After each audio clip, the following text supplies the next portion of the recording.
Maybe he's just a confident, well-spoken, ex-military intelligence officer who just happens to have lost his mind. Do you have any kind of mental illness? No. Have you ever had a psychosis, a delusion? No. Is there anything in your medical history that might be capable of being interpreted as a reason why you might be confabulating, making things up? Do you have any kind of mental illness? No. Do you have any kind of mental illness? No. Do you have any kind of mental illness? No. Maybe he's just a confident, well-spoken, ex-military intelligence officer who just happens to have lost his mind.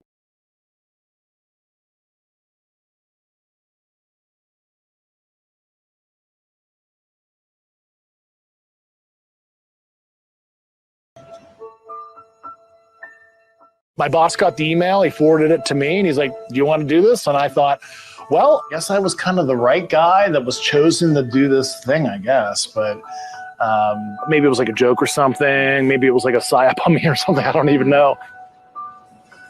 Do you want a chocolate?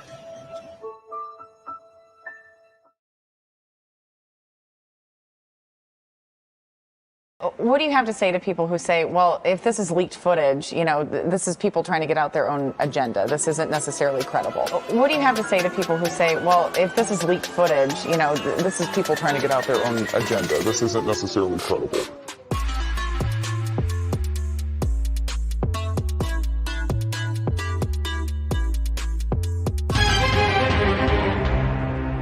Set the scene for us here. Those appear to be flares, kind of in a triangle shape. Do you think that that could be what these Marines saw? Set the scene for us here. From the Marines, did they ever try to file a report with the government? Real quick, set the scene for us here. Yeah, so this happened back in 2021, and of course, I thought it was flares. Jeremy Corbell. Hey, man, great to see you. Thank you.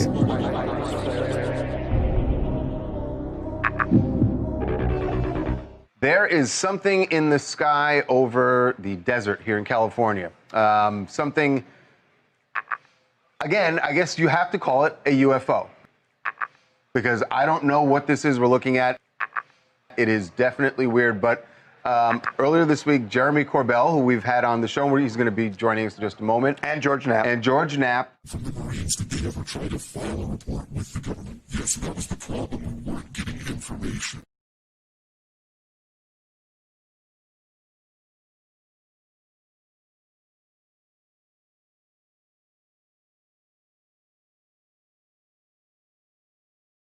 multiple sources, sources, multiple sources, 3 sources, credible sources, 3 sources, credible sources, multiple sources, multiple sources, 3 sources, credible sources, 3 sources, credible sources, fighter jets were deployed, multiple sources, fighter jets were deployed, sources.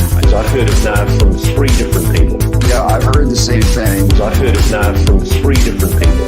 Yeah, I've heard the same thing. The lack of information, the lack of information, the lack of information, the lack of information.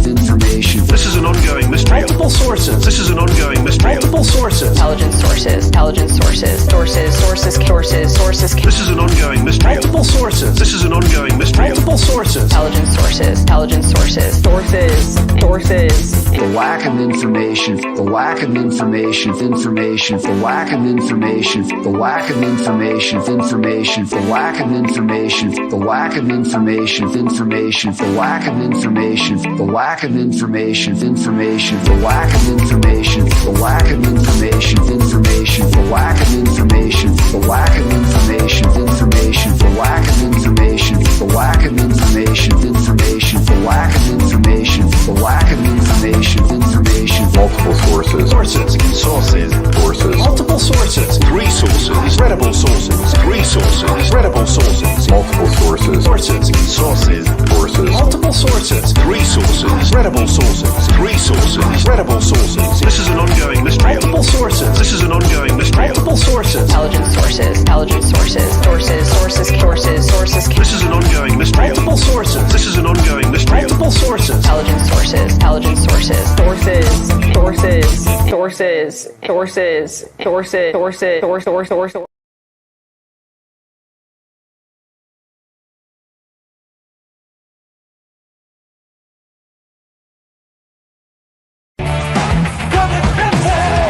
Truthseekers, seeking the truth. A truth so bold it's hard to hold. Truthseekers, yeah. Face the cash, face the cash.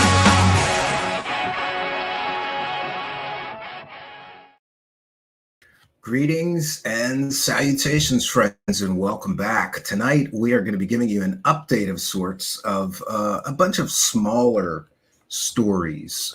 So we've jammed multiple things into tonight's update, which I hope will be a quick one, though I do have a great deal of interesting information to share. And as titles can only be so long, I did not add Mr. Lou Elizondo to tonight's title, but you know, UFOs are big business, and apparently business is good. What can I say? But apparently for some, business isn't that good, because we were expecting a book. I think it was supposed to be last summer, then it was this following summer. But apparently there's been some sort of false stop, or false start, I should say, on Mr. Lou Elizondo's book getting published. Recently, I think it was Osiris UAP, Jeremy McGowan, who found the book listed on an Australian book site. And isn't it fun and interesting that the True Believers said that was a fake listing? Turns out, no, that was a real listing for a real book, which got pulled suddenly, according to information provided on Twitter by Stephen Greenstreet of the New York Post. Shout out to Stephen Greenstreet. This is very interesting, especially when you read the description of the book. Stephen Greenstreet says, update, spoke to a representative at Booktopia who stated the listing is a real listing for a real book that was, quote, taken off last month and made unlisted for some reason, unquote. They didn't have any further details regarding why the book was made unlisted. And Mr. Greenstreet provides an update. Elizondo's UFO book appears on a Dutch bookstore's website with the same wacky description as the Australian one above. So here we see the book was listed on a Dutch bookstore's website. Interesting that it's been listed on foreign country websites, both in Australia and a Dutch bookstore's website, but not yet on United States book sites. Why is that? This is very perplexing, but it gets more perplexing as you read the description of the book. The Roswell crash site, the Phoenix Lights, Area 51, sightings, conspiracies, glimpses of the unexplained, decades of questions unanswered. Forget what you think you know about unidentified flying objects. On June 5th, 2021, the Pentagon released an historic report confirming 144 incidents of unidentified aerial phenomenon, UAP, with no easy explanation. The U.S. Navy and Air Force have confirmed ongoing sightings of bizarre objects moving at blinding speeds, often around nuclear and defense sites.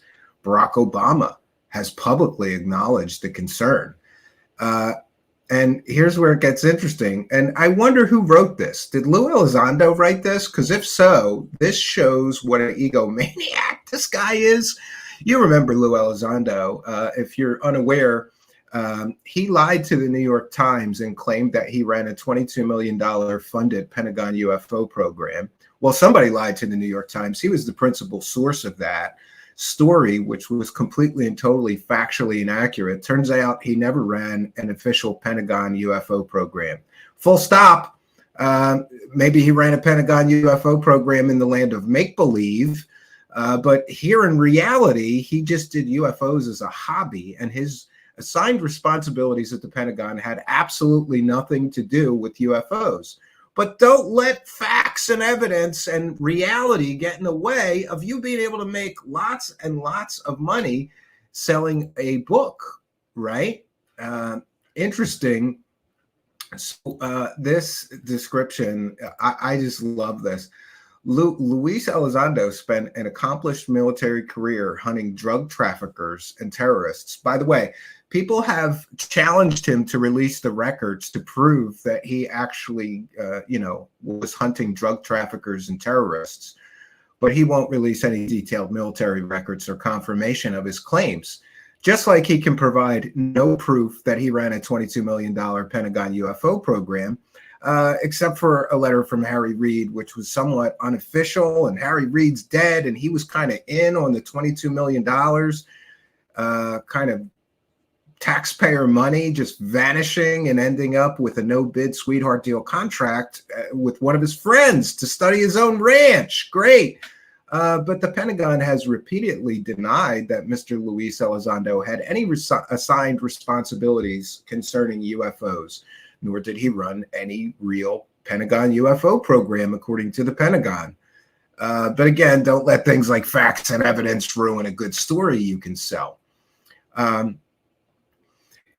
And here is where it gets great. Before being posted as the director of the U.S. government's highly sensitive Advanced Aerospace Threat Identification Program, ATIP, in 2008, in that capacity, and I think our dates are missing or changed now. Before, I don't believe that he said he started with ATIP in 2008. It was still OSAP. So this is just lies. This book description is based on lies, kind of like the New York Times article that got all this UFO hysteria kicked off, right? In that capacity, Lou Elizondo led an international effort to study UFOs around the world. No, he had a hobby. He had no assigned responsibility. So this is just, he's lying to sell a book, allegedly, or I would think. If he can't prove that this is true, it's right in the text of the description of the book before people buy it. You're selling people, buy my book, based on the lie that you ran an official government program that was an international effort to study UFOs around the world. Boy, this whole world of UFOs just runs on bullshit, doesn't it? It's beautiful. Don't let things like facts and evidence and real, history get in the way. You got a book to sell, Lou Elizondo. Wow, what a slimeball move. But it is what it is. Nothing surprises me anymore, including people being willing to lie right in the ad copy of their own book ad. It's great.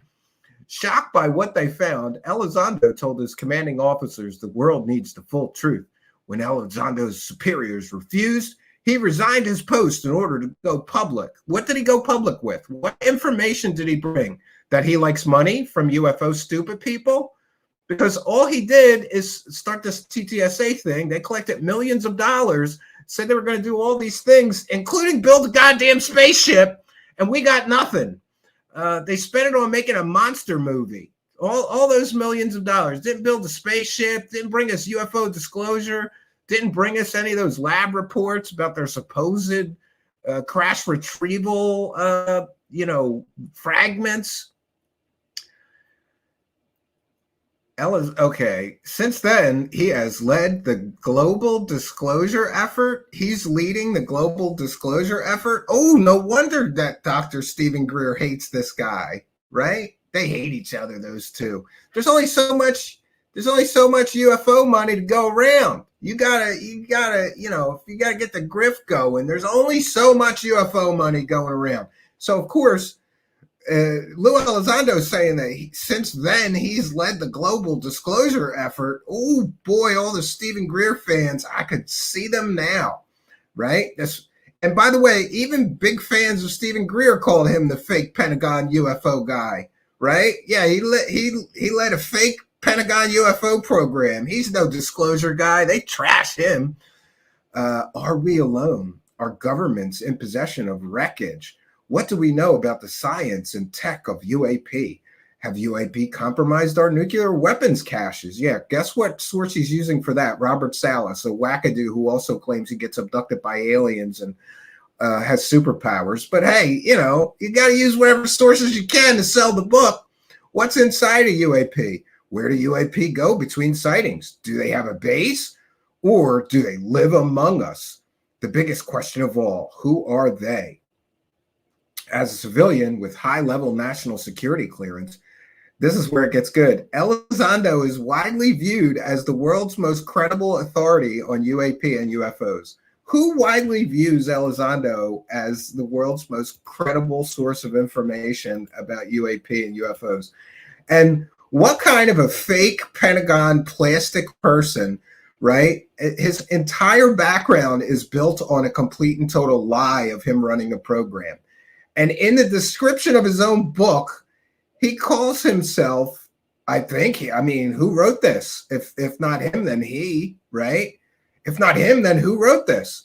Elizondo is widely viewed as the world's most credible authority on UAP and UFOs.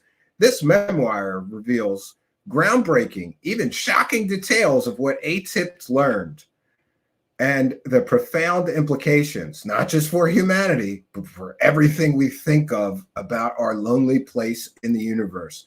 Well, it's excellent ad copy if you're trying to sell a book, but Mr. I Will Never Lie to You, that's filled with lies, Lou. You done screwed up. You said you would never lie to us. You're lying somebody's lying in the ad copy of your own book. I love it. I will never lie to you. I will never lie to you, says Lou Elizondo. Using sock puppets is lying to us, Lou Elizondo, but don't let things like facts get in the way, right?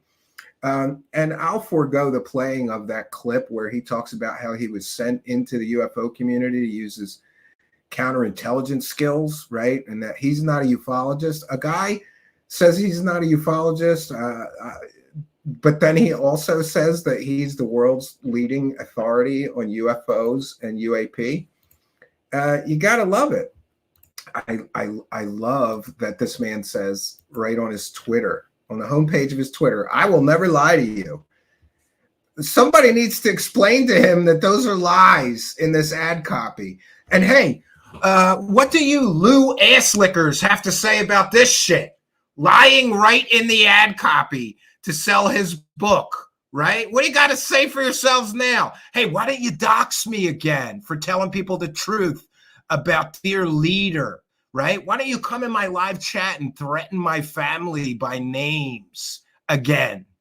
You bunch of cowardly little girls that run around trying to get points with Mr. UFO celebrity, fake Pentagon whistleblower, or excuse me, fake Pentagon program director clown. This is a goddamn clown show. And all those people who run around harassing people, doxing people, threatening people, intimidating people for this proven liar. Hey, those are lies right in the, he's lying, in my opinion, lying to sell a book, right? But hey, let's justify. He's a hero. Everybody's a goddamn hero, right? Including Dave Grush, the mental patient who's been talking about aliens for 162 days now with no evidence. So the Lou Elizondo book is dead on arrival. Why did it get pulled? Well, I don't know. But I can speculate that maybe, just maybe, somebody got to the publisher and started asking questions like, why are you advertising that he ran a Pentagon UFO program? Here's statements from the Pentagon. He had no assigned responsibilities around UFOs. But again, I'm just speculating, but that book was supposed to be out a long time ago. He missed his good window. When all of the pieces of his fake story and his fake background and the lies he told to establish himself as Mr. UFO and make all the money, hey, he did good for himself. He got a book deal. That book's not out yet. I doubt he's going to make very much on the book when people find out that he only ran the Pentagon UFO program in the land of make-believe. But hey, he did get a TV show deal. He got paid lots of money from TTSA, which are... last we reported, at least the SEC is looking into that. Great. Lou Elizondo's story arc may be ending right before our eyes. This may be one last ditch attempt. By the way, Grush is Lou Elizondo 2.0.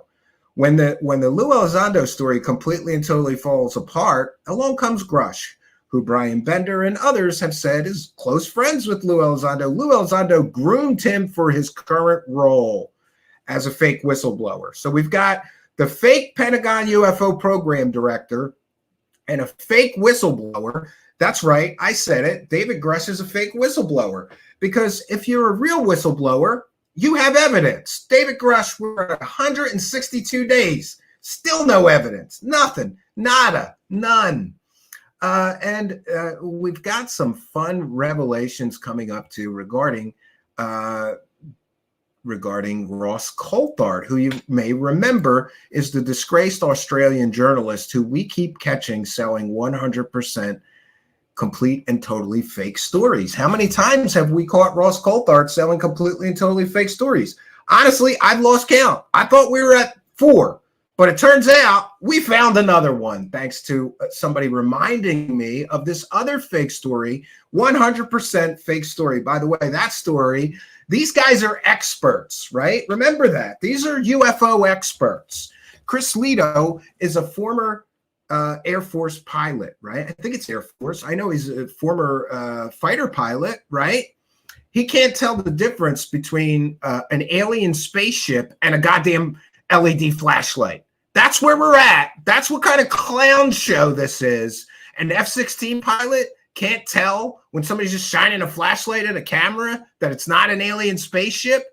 And we should talk about the cognitive dissonance that enables this.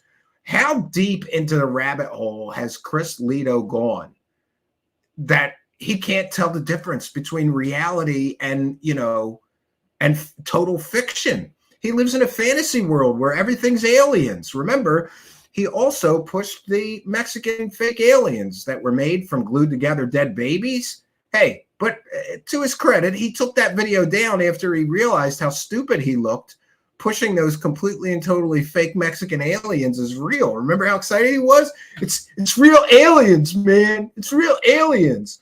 So this UFO disease or cult can do real damage to some people. And it's amazing that even a former, pilot just gets lost in the rabbit hole. And boy, Chris Lehto is convinced it's all true. And his heroes like Ross Coulthart, wouldn't lie to him. Both of them, Ross Coulthart and Chris Lehto, pushed a completely and totally fake story, a hoax, that somebody made with a flashlight. Those are your two experts, right? Award-winning journalist Ross Coulthart and a former F-16 pilot who's done nothing but cash in on everything alien and UFO that he possibly can. He's one of those circle jerk shows, right? Everything's aliens. But he's going a little crazy, a little bit off the rails, Chris Lehto is, but I gotta love it. And this joker keeps delivering. It is so ridiculous to watch a former pilot just go completely crazy as his descent into the endless rabbit hole of UFOs and aliens continues. This joker has lost it, friends.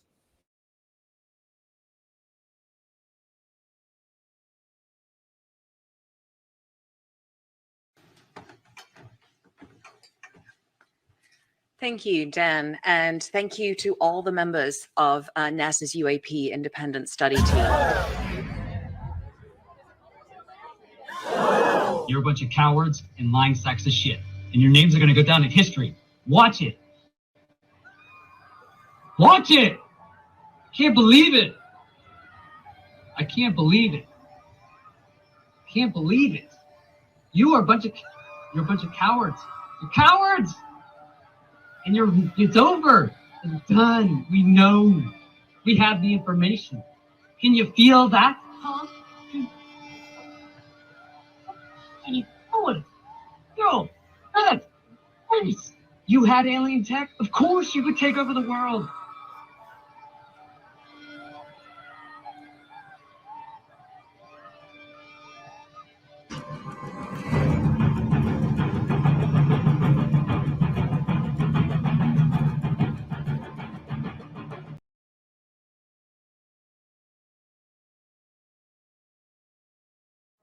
David Grush is a hero, without a doubt. And everyone else, all your names, are going to be in history. All the other people. You don't think we're going to know? Your family name is going to go down in history as a piece of shit. Cowards, and you're lying sacks of shit. Honest. We know. There's enough of us. And we do have decentralized. And we will burn this place down. Because we'll freak out. And we're going to freak out. We are.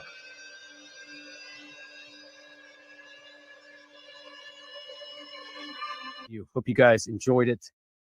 Wasn't too emotional, but man. Here, this is the new launch mount they made. It's just giant. This thing's ridiculous. And these are the oxygen tanks, liquid oxygen tanks. You can see the damage here. Mechanical, you still okay? Roger, T. Right on the mount. We got a security problem here.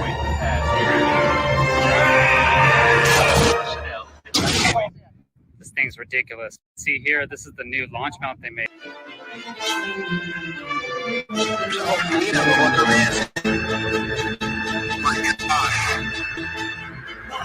No, going against the wind. The wind's 120 knots to the west.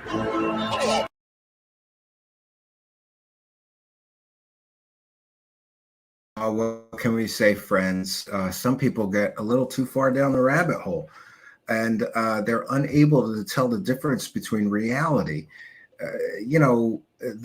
Some of these people are getting their heads pumped full of, convincing BSers who are convincing them that it's all true, it's all real.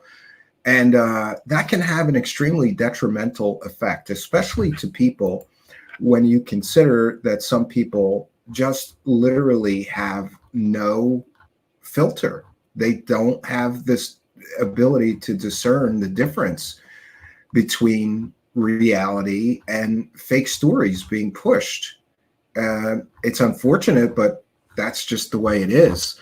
So Ross Coulthart and Chris Lehto sold a completely and totally fake story. So that brings Ross Coulthart's tally, I think, up to 5, right? 5 completely and totally fake stories. Interesting that it's interesting to me. Ross Coulthart is a zealot, and if people don't believe that, all you have to do is look at what people like him are saying. This is Ross Coulthart calls for the capture, torture, and murder of American citizens and government employees who keep the UFO secret. Amazing that he is literally calling for people to be tortured if they disagree with his assessment, right, of the UFO cover-up. Those people should all be tortured, captured, and tortured. But let me put my fair use banner up. This is fair use. This is a transformative work. We're educating the public and critiquing the video, which we will be sharing here with our audience and discussing. This is fair use. You know, people have seen stuff for years, for decades. And if there's been this cover-up, if there's been this lying going on where certain individuals in the intelligence... Oh, great. It's the guy from that UFO propaganda show. You know how many UFO propaganda shows there are? Almost all of them. Almost all of them. That UFO podcast. This guy does nothing but lick the balls of every UFO celebrity that comes on his show, right? That guy's mouth has to be tired from all the cock swallowing that he's been doing to UFO celebrities. That's my opinion, and I know it's a harsh one, but I have observed this firsthand. You know, the ass licking, the cock swallowing, it's going a little too far with some people, and that guy's one of them. That guy's one of them. But some people, I think it was Lou Jimenez formerly of UCR, who detailed how much money this clown is making doing the cock swallowing. And I guess, hey, if you got to take a shot in the mouth from these UFO celebrities to keep the money rolling in, well, good for you, right? But this is the kind of stuff. Notice there's no pushback from this guy while Ross Coulthart is saying that people should be tortured for running a UFO cover-up. Community and the defense community have essentially conspired with sections of private aerospace to criminally, illegally conceal stuff from congressional oversight. Well, not only should they be tarred and feathered and dragged around Washington, D.C. and stoned behind a Humvee, they should be tarred and feathered and stoned behind a Humvee. Anybody who covers up UFO secrets. Meanwhile, Ross Coulthart is the guy who's gotten caught like 5 times now selling 100% completely and totally fake stories about UFOs and aliens. So could it be that his claims of a UFO cover-up are just as fake as his claims that, you know, some patch sold on eBay had something to do with alien crash retrievals, or that vast majority or members of the British Parliament are involved in child predation? Remember that story? Or there's a giant alien spaceship that was so big they couldn't move it. That's my favorite, the giant alien spaceship.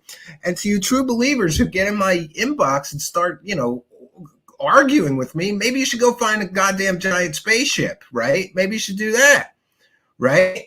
But what we see in the UFO circle jerk community, that UFO propaganda show is part of it, is all they do is let the UFO celebrities lie. They don't check them on anything. He literally just said that people should be tarred and feathered, right? You would think that the guy running the show would interrupt him and say, excuse me, are you speaking literally? People should be tarred and feathered and stoned, tortured and stoned to death? They should also be named and shamed, you know, and named and shamed. What they don't want. So this is why there's a pushback going on. Shame on you, cover up people. Harm them, harm and feather them. Get those UFO cover up people. We're lying to everyone. Totally ridiculous. Get him, he's covering up UFOs. Get him. Talk about a witch hunt. Oh, it's so ridiculous. There he is. Oh, get him. Tar him, feather him. That's right. Covering up UFOs. Torture them. Stone them. Kill them. Kill them.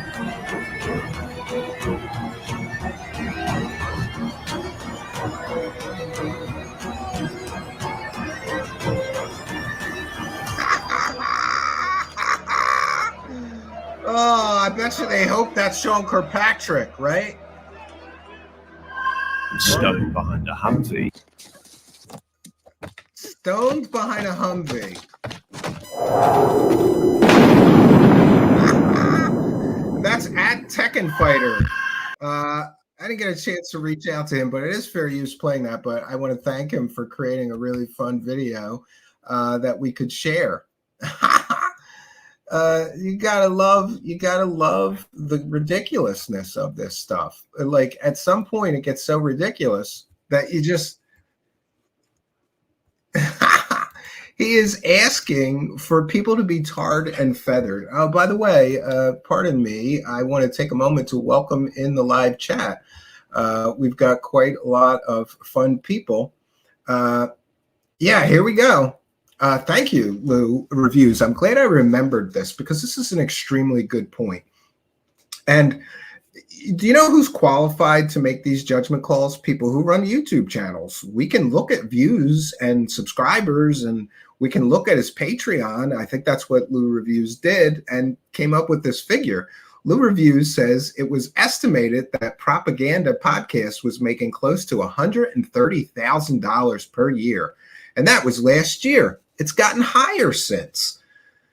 You gotta love it. You gotta love it, Lou Reviews. And meanwhile, people who actually tell people the truth, we have to pay that truth tax, right? We can't just sit there and, I don't want to say that what I was describing before, what that guy does. But essentially, he brings UFO celebrities on. They lie on his show. They say ridiculous things like people running a UFO cover should be tarred and feathered. Tar and feather them, stone them, kill them.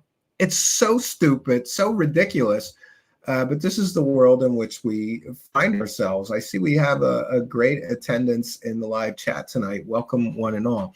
We're not broadcasting on one of our distribution points tonight, and this is to allow for those music videos that everybody knows and loves. Simon Fly would rather we didn't broadcast his videos on that platform, so we cut it for tonight. And we'll have a few more of those excellent music videos to bring to you, but I have more to share with you. So, but before we get to Ross Coulthart's lucrative new gig, I just want to mention something about Chris Lehto. Why are all these people also always involved in shady things, right? Chris Lehto, and by the way, this is from Expanding Frontiers Research, Jack Brewer's blog and database here. Chris Lehto appeared at the 2022 UFO Disclosure Symposium. He is apparently a former F-16 pilot who makes his home in Portugal, where he contributes UFO-related articles to local media. That's the Joker we just saw.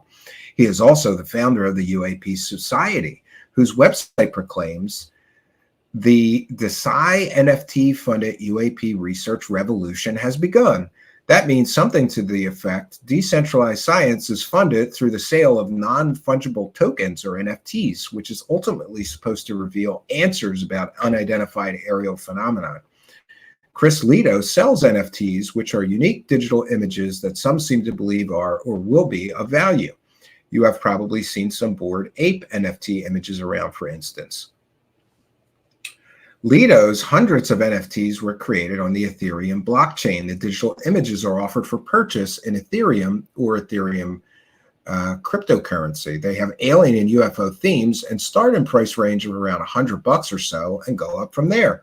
Most are under $1,000, with a couple of offerings at substantial 5-digit prices, or at least that was the case with Alien Dreams Genesis Collection, posted on a page at a site called OpenSea. There's a lot to unpack. The page says, for instance, the sale of NFTs fund UAP detectors on land and in space. Can we see those?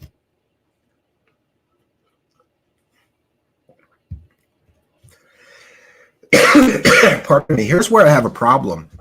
If you're going to say, buy my shit, I have UAP detectors on land and in space, and part of the royalties fund science initiatives, well, Mr. Lehto, this could be considered a form of fraud if you can't show us proof that people buying those NFTs actually funds UAP detectors on land and in space. And just so everybody's aware, even the cheapest space launch, which would be something like SpaceX, would be hundreds of thousands of dollars to get a satellite in orbit, even a microsatellite with UAP detector, I guess. I don't know where he gets this, but to publicly say on a website that if you buy my NFTs, it will fund UAP detectors on land and in space, you better be able to show us both a land and a space-based UAP detector. The UAP Society is propelling the world's transition to a deeper awareness and understanding of the phenomenon using disruptive Web3 initiatives. The key technology that I believe makes Web3 and digital collectibles especially exciting is that they are fully decentralized, Chris Lehto wrote to EFR, Expanding Frontiers Research, in a February 3rd email. This means no government, bank, or company approves the transaction of UAP Society's digital collectibles. This means anyone in the world with an internet connection can take part in UAP Society's exciting projects. But yeah, but if you're lying about your projects, like he doesn't, I'll go out on a limb here. He doesn't have UAP detectors in space. None. So why is he telling people buy my shit and we'll have UAP detectors in space from your donations? But Chris Lehto goes on to say, you aren't just giving a donation. Of course you can donate, but we want invested people. We want an unstoppable, decentralized digital behemoth. You build that with exciting, desirable products that last. NFTs are not exciting, desirable products. They're worthless, in my opinion. And how many NFT scams have there been? Is it safe to say almost all of them? There's been a lot. And isn't it interesting that everybody's getting involved in NFT scamming? Oh, I'm sorry, I didn't realize that was small. So there, in case you do want to read. And in the description of this video is a link to this article by the excellent reporter Jack Brewer of Expanding Frontiers Research. But isn't it interesting how many people jumped in on the NFT craze, right? There was that Logan Paul huge scam. There was all the porn stars. I'm aware of one whose name escapes me at the moment. Sorry, not a huge fan of those people. I'm trying to remember her name. Anyway, several porn stars jumped into these NFT things, minting NFTs, selling NFTs. Go find me anybody that bought NFTs that were happy with their purchase a year or two later. They never apparently recouped their investment. At least many people I've talked to haven't. NFTs are very problematic, just as cryptocurrency is. But hey, welcome to the fantasy world where this guy above me, the wackadoo, Chris Lehto, Looney Lehto, is now saying that if you buy his NFTs, he's going to have UFO detectors in space somehow. I want him to explain to me how he's going to do that. Did he contact? Did he price it out? Does he know how expensive it is to get even a micro or mini satellite orbited? And why would he be telling people that they're funding UFO detectors in space if that's not the case? Extremely problematic for Mr. Lehto. But hey, let's move on to his partner in slime for selling that flashlight story. That's right, they sold a story about alien spaceships that turned out to be flashlights. Great. But on to Ross Coulthart, because hey, what did I say? UFOs are big business, and business is good, friends. Ross Coulthart got a brand new gig working for the UFO Show Network. That's right, NewsNation. I love this. NewsNation signs award-winning journalist Ross Coulthart as a special correspondent for the network. They leave out of the headline that he's a disgraced Australian journalist that nobody else would hire. And isn't it interesting how many disgraced journalists work at NewsNation? Chris Cuomo and a bunch of other controversial people that left their real media jobs, right? Boy. And isn't it exciting that you can form your own news network and do almost nothing of value and spend an inordinate amount of time selling fake UFO stories with disgraced journalists and with mental patients as your primary witness? We're up to 162 days. NewsNation, where is the evidence? By the way, I reached out to NewsNation. I'm going to make it my policy going forward that if I'm going to be extremely critical of anybody, I'm going to give them an opportunity to respond to my criticism. So I'm going to read you the email I sent. So far, crickets, no comment back from NewsNation. But I asked them if they had any comment about all the fake stories that Ross Coulthart has been caught selling. I provided several examples. But here's from their news release. NewsNation, the fastest growing cable news network in prime time, has signed award-winning journalist and author Ross Coulthart as a special correspondent and investigative journalist. Yeah, he's such a great investigative journalist that he keeps getting caught selling 100% completely and totally fake stories. But hey, this news release goes on to say, in his new role, effective immediately, he will contribute to special projects and short and long-term documentary-style pieces on a wide range of subjects, including national defense and military operations. And here's where it gets troubling to me. Mr. Coulthart's first project, entitled Unsolved, the JFK Assassination, will be a special timed to the 60th anniversary of the assassination of John F. Kennedy, debuting on Sunday, November 19th at 9 p.m. Ross is a renowned journalist with decades of news reporting experience. Renowned garbage peddler, more like. I love how they just completely and totally ignore that just in the past few years, he's been caught selling at least 5 now, count them, I think we're up to 5 completely and totally fake stories that he has pushed, promoted, and profited from. But hey, let's give him a job, because what do they want to do? Push, promote, and profit from UFO stories. They've got on staff now, I believe, they've got George Knapp. They've got Jeremy Corbell as a contributor. Ross Coulthart was a contributor. Now he's a full-time employee of theirs. So Ross Coulthart is essentially going to be the new UFO fluffer over there. Mr. Coulthart is a best-selling author, investigative journalist, and documentary presenter. Yeah, like the big balls story. Remember that, where he lied and said Michio Kaku was going to be confirming their testable evidence of alien technology, and it turns out Michio Kaku didn't confirm shit. You remember that. I love it. During his 3 decades in journalism, he has worked at the top newspaper in Australia, the National Public Broadcaster's flagship program in Australia, Four Corners, and 9 TV network Sunday public affairs program, 60 Minutes. Yeah, NewsNation, did you mention why his contract wasn't renewed with 60 Minutes? Could it be that huge fake pedophile story involving the British Parliament that he was completely and totally wrong on? But the article goes on to state, most recently, Mr. Coulthart served as investigative reporter for Spotlight broadcast on Australia's most watched TV network, the 7 Network. Prior to that, he was the chief investigative reporter for the popular news program Sunday Night. And I love this. He's the recipient of 5 prestigious journalism awards.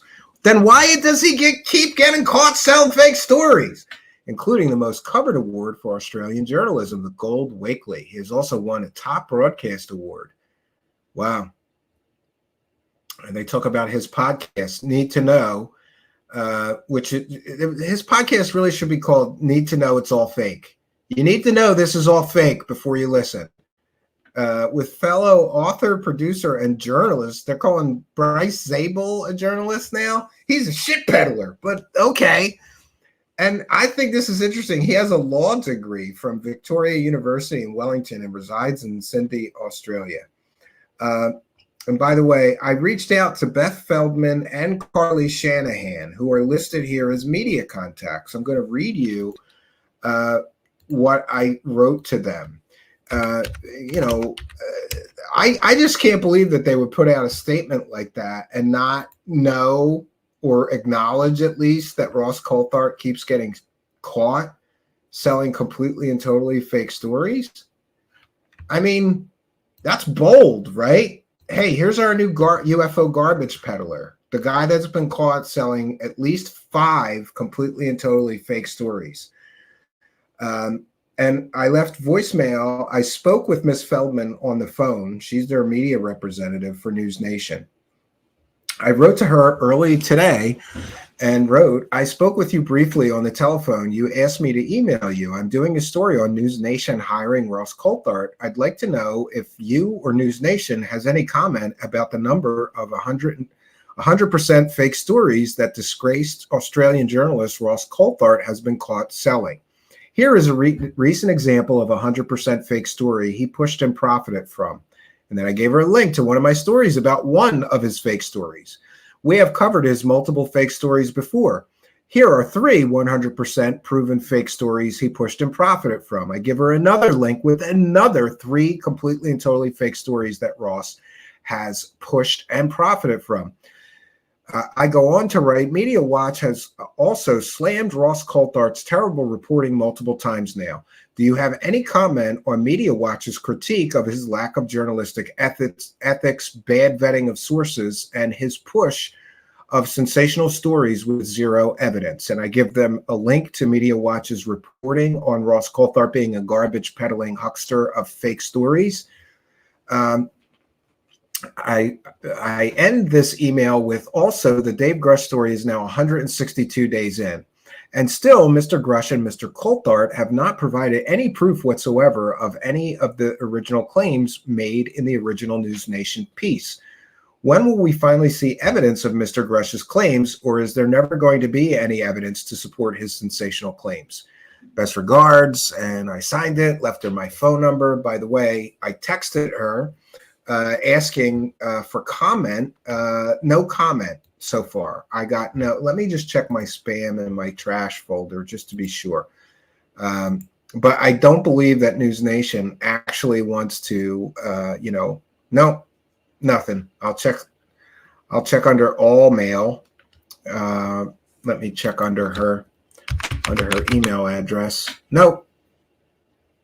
No reply from the media representatives. So see, if you're going to hire a shit peddler who's been caught selling 100% fake stories multiple times before, it's not a good idea to reply to somebody like me, because we have all the receipts of all the previous fake stories that he's been caught selling. And the fact that any so-called news outlet would embarrass themselves by hiring this disgraced clown, this is why I'm here. I'm here for the lulz. This stuff makes me laugh out loud. And then the framing, oh, he's an award-winning journalist. Look at all the awards he won. Look at all the prestigious places he worked, including 60 Minutes. Hey, why don't you talk about what happened when he worked for 60 Minutes, right? And that shit, piss-poor story that Media Watch slammed as mostly false, right? But again, you can't let things like facts and evidence get in the way of those UFO dollars. By the way, I asked the other media representative how much money they have made from the Dave Grush and related stories so far, which have no evidence. And that was sent to Carly Shanahan at newsnationnow.com. So I spoke to Beth Feldman on the phone. I left a message, several messages for Carly Shanahan, and I left a voicemail for Carly Shanahan. I should send her the same email that I sent Beth Feldman, so I'll do that. But, all I can do is ask questions. And we've seen it here so many times before, friends. And it's important to note that the only people who fear questions are people with something to hide. Why wouldn't this organization, if they're a real credible news organization, why wouldn't they just answer some questions about their recent hire they're so proud of? Could it be because I'm right? I'm right, and they know I'm right. They don't want to touch this with the 10-foot pole. They don't want to address that they're bringing on a garbage peddler, because they're a garbage peddling network of garbage peddlers, including Chris Cuomo, right? You remember him, the guy who lied and said he was in quarantine the whole time, right, when he got COVID? Yeah, and he used all the resources of CNN to help his brother in a cover-up. Yeah, great people they got working over there at NewsNation. And by the way, they spend an inordinate amount. They're like the UFO channel now. It's a big, huge money source. And when people argue with me about the money that is available, right, I just can't believe that people are willing to argue with me over things like that. There's millions of dollars being made. And look at the Grush story. 162 days. We're at 162 days. There's no evidence, but people are generating hundreds of thousands of dollars of money out of that guy, a mental patient telling stories about aliens with no evidence. And by the way, those are the facts. What we've got is a former mental patient telling stories about aliens and UFOs who has no evidence he can show anybody. Why are we even talking about this guy? But welcome to the UFO. Welcome to UFO land. Now there has, on the subject of Grush, let's do Corbell first. That'll be a little quicker, I think. So for those unaware, Jeremy Corbell released a new image that is being not very well received. Can we just say it like that? People are not receiving Jeremy Corbell's latest big drop, and he hyped this picture up like you wouldn't believe, including on the biggest podcast in the world. The biggest podcast in the world, he is saying all these things to hype up this release, and here's what we get. It looks like the drone from Empire Strikes Back. Anybody else think that? But you know, people may have nailed. And which shape this actually came from? Oh, I don't want to get to that yet. Hold on one second. Aerotech Research says, once again, Jeremy Corbell and George Knapp are spreading propaganda by misidentifying objects and claiming UFO. There's a reason he posted the image so zoomed in to blurry the image to keep it from being easily explained. This is most likely a coaxial drone. Here are some examples. These are examples of coaxial drones. In other words, helicopter drones. They're called coaxial drones.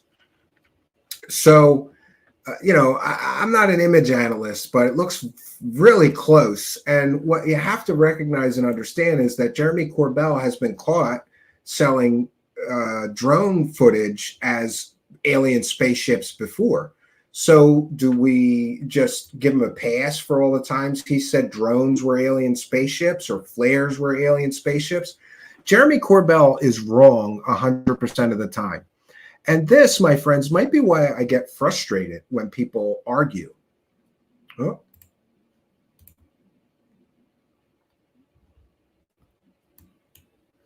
One second. Let's see if we can't get the little bit of bugs going on here tonight. Oh, we'll just deal with it. That'll be fine.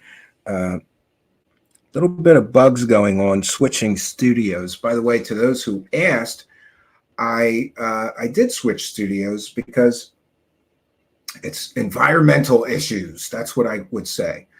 In the summer, it's too hot here in this attic office room that I usually work in to broadcast from here.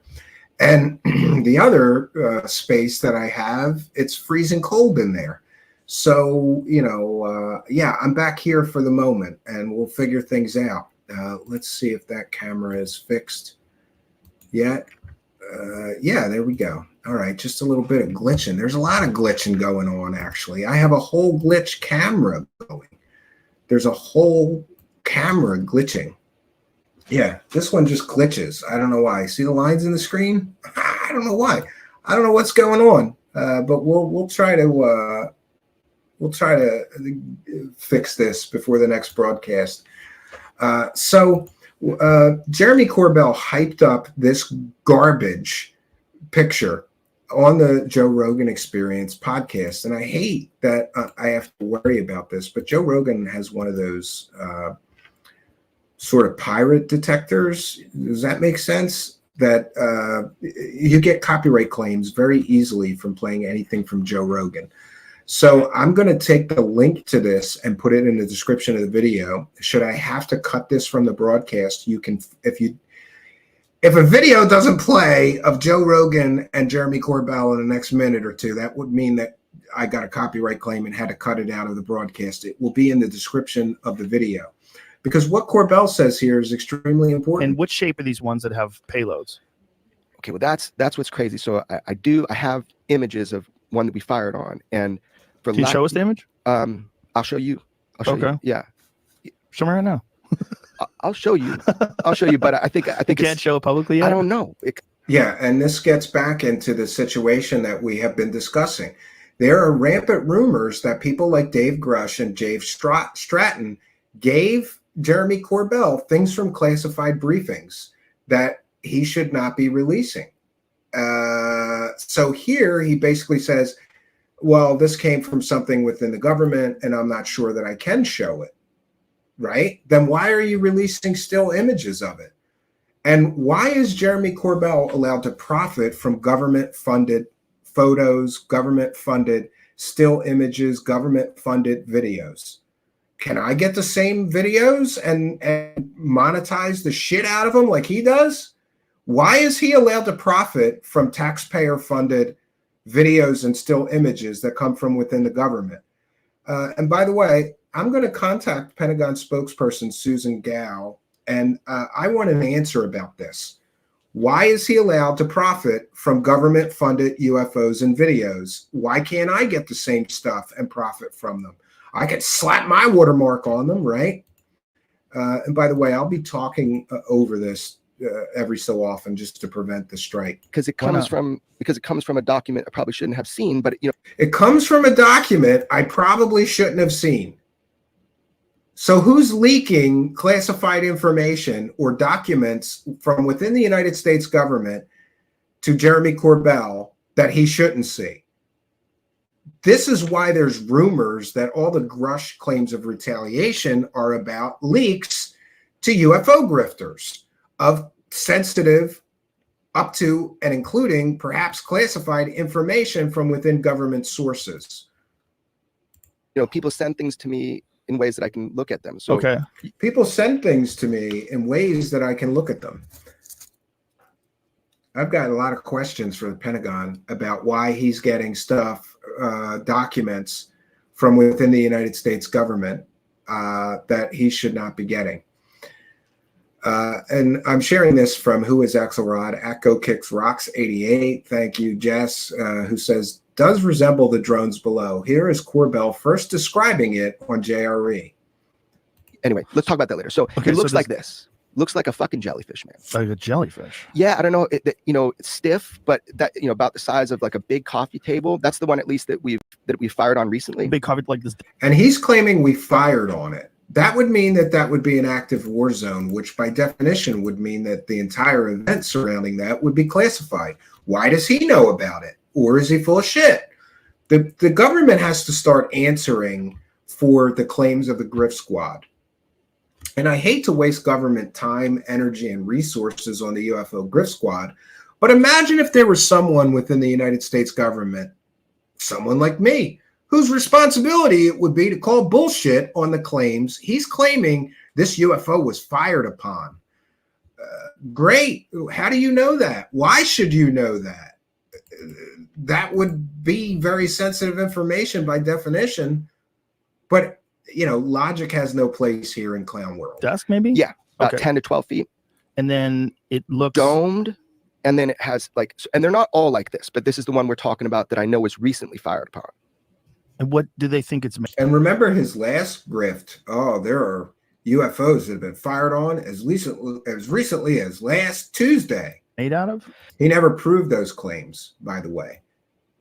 These may be the same claims from that other claim of UFOs being shot at by the government every week, I think he said. See, that's the whole thing, man. Is it like metallic? That's the whole thing. There's no retrieval program that's known in these war zones. So even if they did hit something, like, first of all, would they be able to take it down, whatever it is, right? And by the way, we're eliminating that these are balloons, drug smugglers who use balloons and shit like that. He's eliminating that this is a balloon, but he hasn't eliminated that it was a drone. Do you know why? Because it's most likely a drone. Occam's razor applies here. The simplest explanation is often the truth. Bears a striking resemblance to coaxial drones. These are objects that have controlled flight. So there we have Jeremy Corbell hyping up this, which is perhaps the worst UFO photo that I have seen in years, right? And there are claims being made that this photo was purposefully blurred or manipulated. This is likely not the original image as he received it. Imaging in United States government aircraft, the cockpit cameras and everything else are not this bad.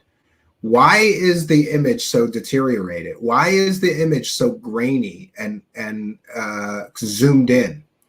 Why would you not give the highest quality image? This is the game that everyone from Third Phase of Moon to Corbell and everybody else, they purposefully degrade or downsample the materials that they present as UFOs. And let's be clear, when he says UFO, he means aliens. It's an alien spacecraft for sure. Simon Fly is here. By the way, I'm not broadcasting on that place you don't like just to play your videos tonight, just so you know. I don't want any misunderstandings about that. It says, looks like a typical UFO photo. Blurry crap. Yeah. I'm sorry. I forgot to mention this. Complizer. First ever preview. Look at Elizondo's brand new book. Yeah, that's the preview of his book. A bunch of lies. And by the way, where's Rob Heatherly and the Fister and all those other people, right? You're going to defend that he's just lying through his teeth? Anyway, Complizer has been a member for 14 months. Thank you for your kindness, generosity, and support. No other super chats to read tonight. Just so everybody's aware, we read every single super chat, and we'll have time for that after tonight's presentation. So this is the latest garbage from Jeremy Corbell. By the way, some UFO Kool-Aid drinking true believers blocked me today for making fun of this. You know, I'm allowed to make fun of things, and I'm going to make fun of Jeremy Corbell every time he does something stupid like this. You hype this up as like the coolest mystery ever on the biggest podcast in the world, and this is what you deliver? A garbage photograph that looks like it was taken by a potato, right? Where's all these 4K images people talk about? Do they even exist? Who knows? So this is Corbell's latest garbage, peddled garbage. Like I said, anything sells in the UFO world, even a picture of a drone that you just pretend you don't know is a drone. And would this be the first time that he showed pictures of drones and pretended he didn't know they were drones? I don't think so. One second here. We have gone through an update on Ross Coulthart, Chris Lehto, Lou Elizondo, and we will be continuing. One second here. I have a little bit more to share with you. And by the way, we want to take a moment to thank the King Milkfart Harassment Archive and also Cosmic Judas, whose videos we included in tonight's broadcast. Those guys do funny stuff, and I like to include those. And thanks to Simon Fly as well. Really good work, and I want to support that. So we've been through Jeremy Corbell, Chris Lehto, Ross Coulthart. That leaves Dave Grusch cashing in on UFOs and aliens. And as we have detailed here before, we are now at 162 days of Dave Grusch making huge claims, and zero evidence has been shown so far. It's unfortunate but true. And, you know, the excuses are gone now. All the excuses that people had for why there was no evidence have fallen apart under scrutiny. He has been cleared by the Pentagon Office of Pre-Publication to talk about aliens, to talk about UFOs, to talk about alien bodies, alien crash retrievals. So by definition, friends, none of those things are classified. He could provide details. He refuses to, citing various excuses that don't make any sense whatsoever. But when you consider that he is a former mental patient who's telling stories about aliens and UFOs, you know, things start to make a little more sense, right? So far, Dave Grusch is the worst whistleblower, so-called UFO whistleblower, that I've ever heard. I've ever heard or experienced. And for those unaware, we detailed 14, count them, 14 UFO whistleblowers before this guy claims he was a whistleblower. And all 14 of them never made good with evidence. Some of them went years with the Griff squad before they ever produced any evidence, and never produced any evidence. Years and years and years. We're almost at the 6-month mark. And despite the lack of evidence, hundreds and hundreds and hundreds and hundreds and hundreds of thousands of dollars have been generated by people milking this man for stories. And it doesn't end there. It's going to continue. And my question, even to, especially to true believers, is how long before you, true believers even, have to finally admit that this man has no evidence? How long is it going to be before you agree with me that the man has no evidence? Why would a so-called whistleblower wait 6 months to drop the evidence that he claimed he had at the start of the story? He claimed he had all this evidence, right? Where is it? And by the way, this is excellent. I think this might be from Mirage Man, the movie, the documentary. Yeah, so, and this is another one of my favorites. Wackadoo alert, 162 days in, still no evidence. Former mental patient tells alien stories with zero evidence. John William Warner, who I haven't spoken to in quite some time, for those unaware, that is the cousin of Christopher Mellon. He says NewsNation equals the CIA. And I can't say that I disagree with him. And so Stephen Greenstreet posted this, which is excellent, because it really brings things home about government psyops, disinformation campaigns, and especially useful idiots. What do I mean? I mean useful idiots like Jeremy Corbell, useful idiots like this wackadoo, Looney Chris Lehto, UFO wackadoos like Ross Coulthart or Gary Nolan, Lou Elizondo. They make great useful idiots that I do truly believe that some government forces are using. It would not surprise me if people were selected so disinformation. It would also not surprise me if some of the people were selected because they were not very bright. They lacked certain critical judgment, but were not very bright. Certain messages. Yeah, that covers Corbell to a T. Poor Corbell. He's really not working with very much gray matter. One of the hazards of broadcasting too long. All of my hot tea gets lukewarm, and we're not finished the broadcast yet. But we're going to continue. We'll get through it. I have an alternate form of caffeine under my desk. And I do often think that some of the people in the government agencies who have been involved in the UFO field were kind of pushed or nudged in that direction. Pushed or nudged in that direction. Remember, Lou Elizondo said he was sent into the UFO community. Pointed or nudged in that direction. Isn't that interesting? Just go into the field and muck it up automatically by themselves without any external control. Go into the field and muck it up without any external controls. Great. Interestingly, Mr. David Grush refuses to speak to New York Post reporter Stephen Greenstreet, even though Stephen Greenstreet, I guess you could consider him like a UFO expert. He ran the basement office for the New York Post and produced, I don't know how many episodes about UFOs. Famously, Mr. Greenstreet called Dave Grush, and Dave Grush absolutely refused to speak to him. But he will speak to friendlies. And what do I mean? I mean people that he knows are UFO wackadoos like him, that are not going to challenge him, are not going to ask him hard questions. He will only speak to UFO circle jerkers or wackadoos.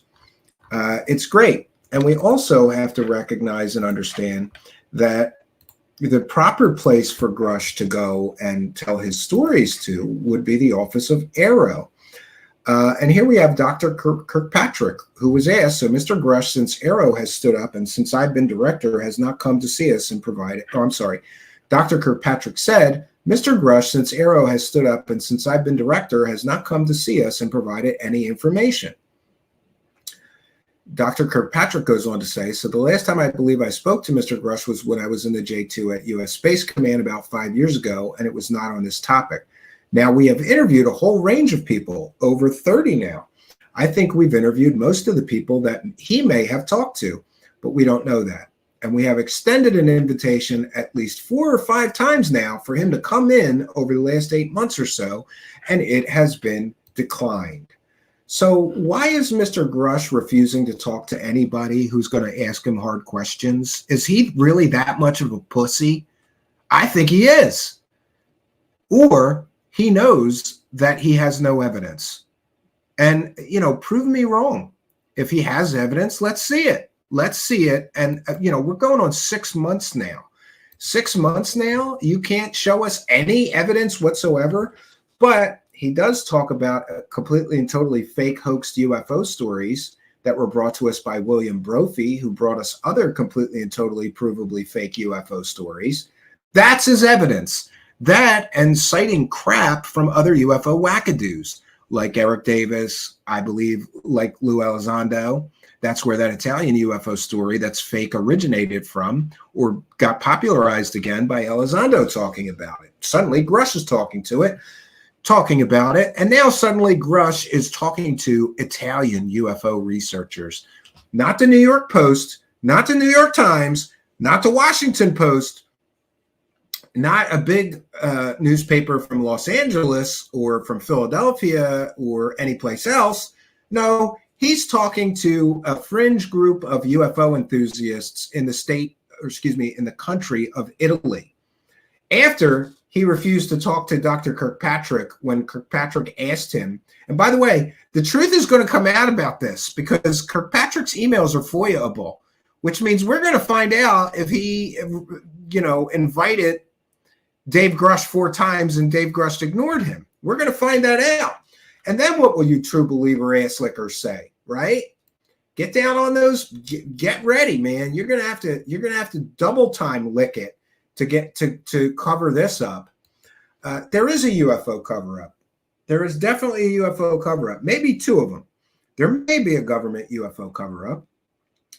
I have seen substantial and supportive evidence that the government does not like to tell the truth about these matters.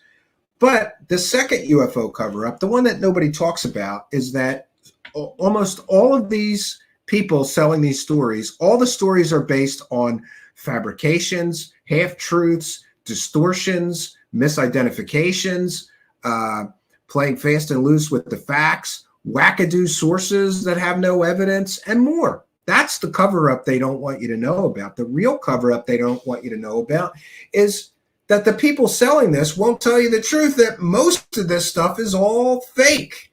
But like I said, don't let things like facts and evidence get in the way of a good story that you can make some dough from.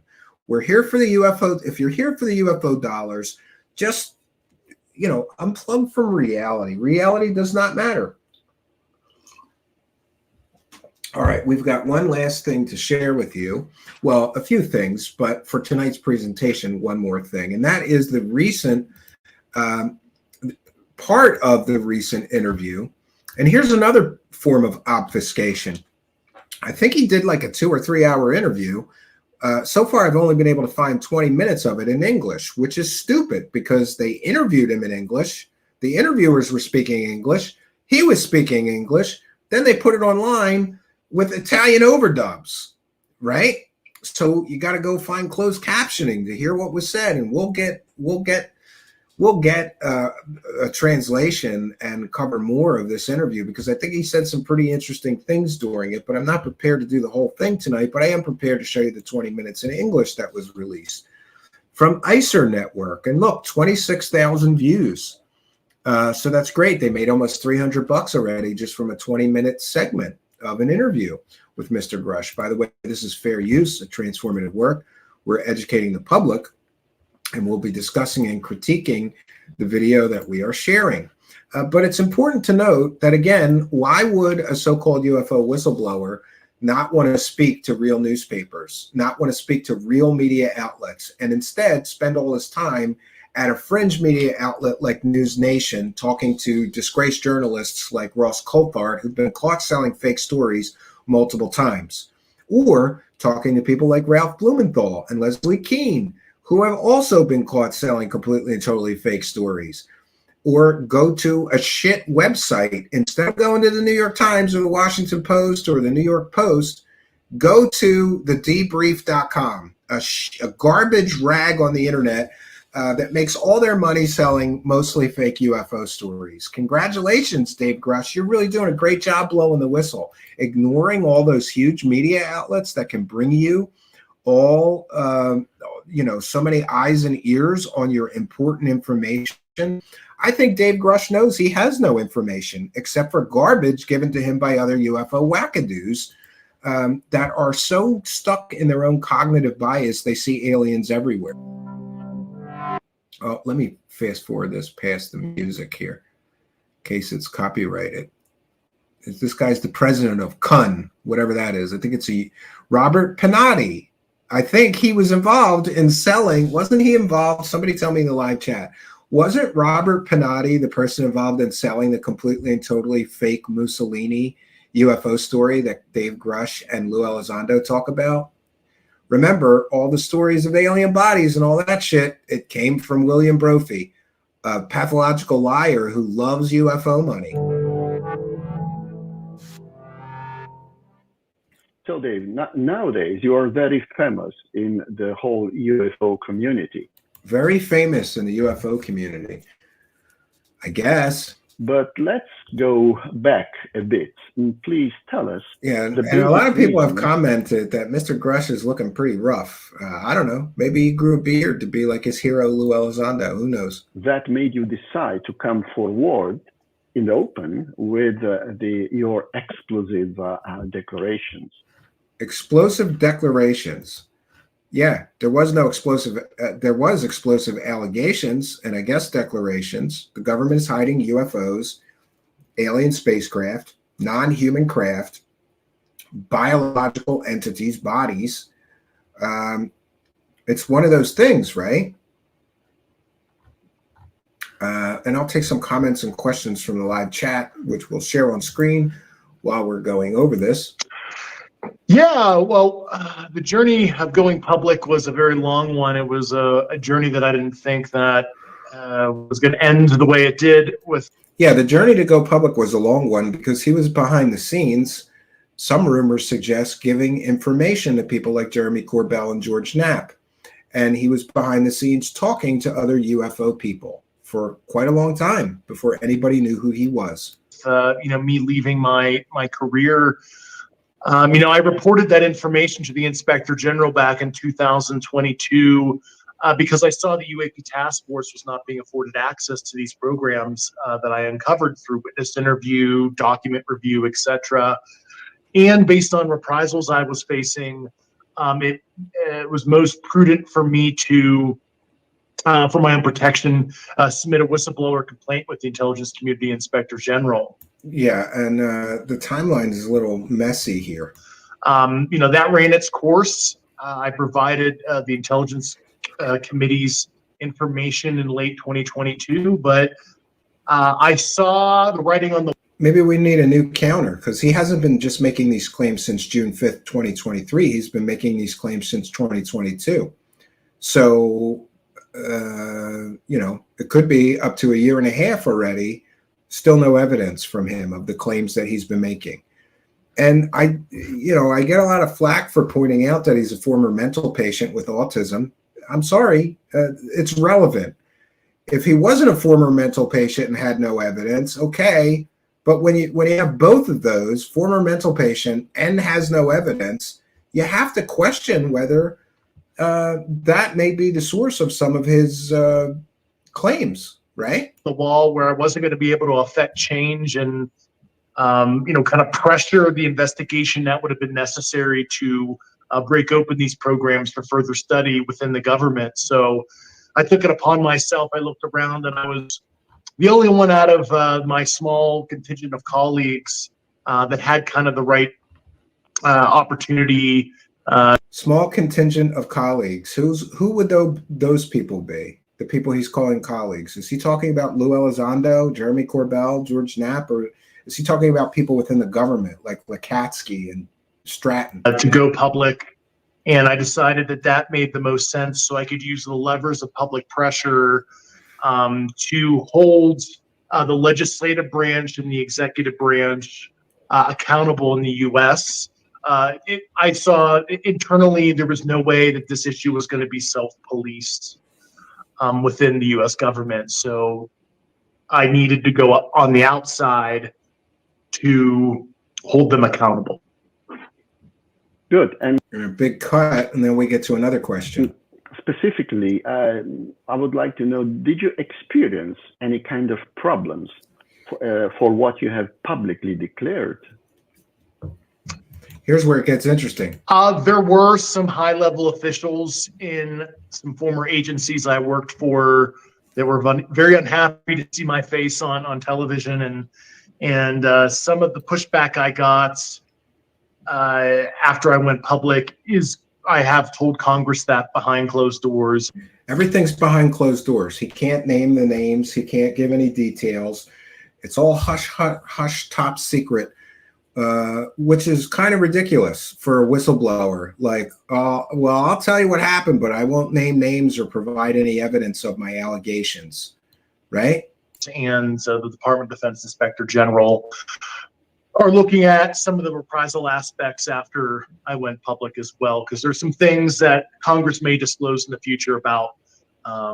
That's the kick the can. Oh, new information is coming. New things are going to be disclosed. Why can't you just disclose them now? Oh, I can't. It's classified. No, it's not. The Office of Pentagon Pre-Publication Review said you could talk about these things. Therefore, they're not classified. Oh, I can't provide any details. Right? It's convenient. Certain elements of the U.S. government that were unhappy with me going public. So could you tell us? Certain aspects of the United States government were unhappy, and that's part of every UFO whistleblower's shtick. Oh, it's so dangerous. The information that I have is so dangerous that people are trying to kill me, right? Like Stephen Greer says, or people killed people on my team. This man said that space monsters murdered people previously. Now he's doing an incredible job trying to walk that stuff back. Dave, as far as you are told, and as far as you can, of course, how many UFO or UAP crafts are in possession of the U.S. government?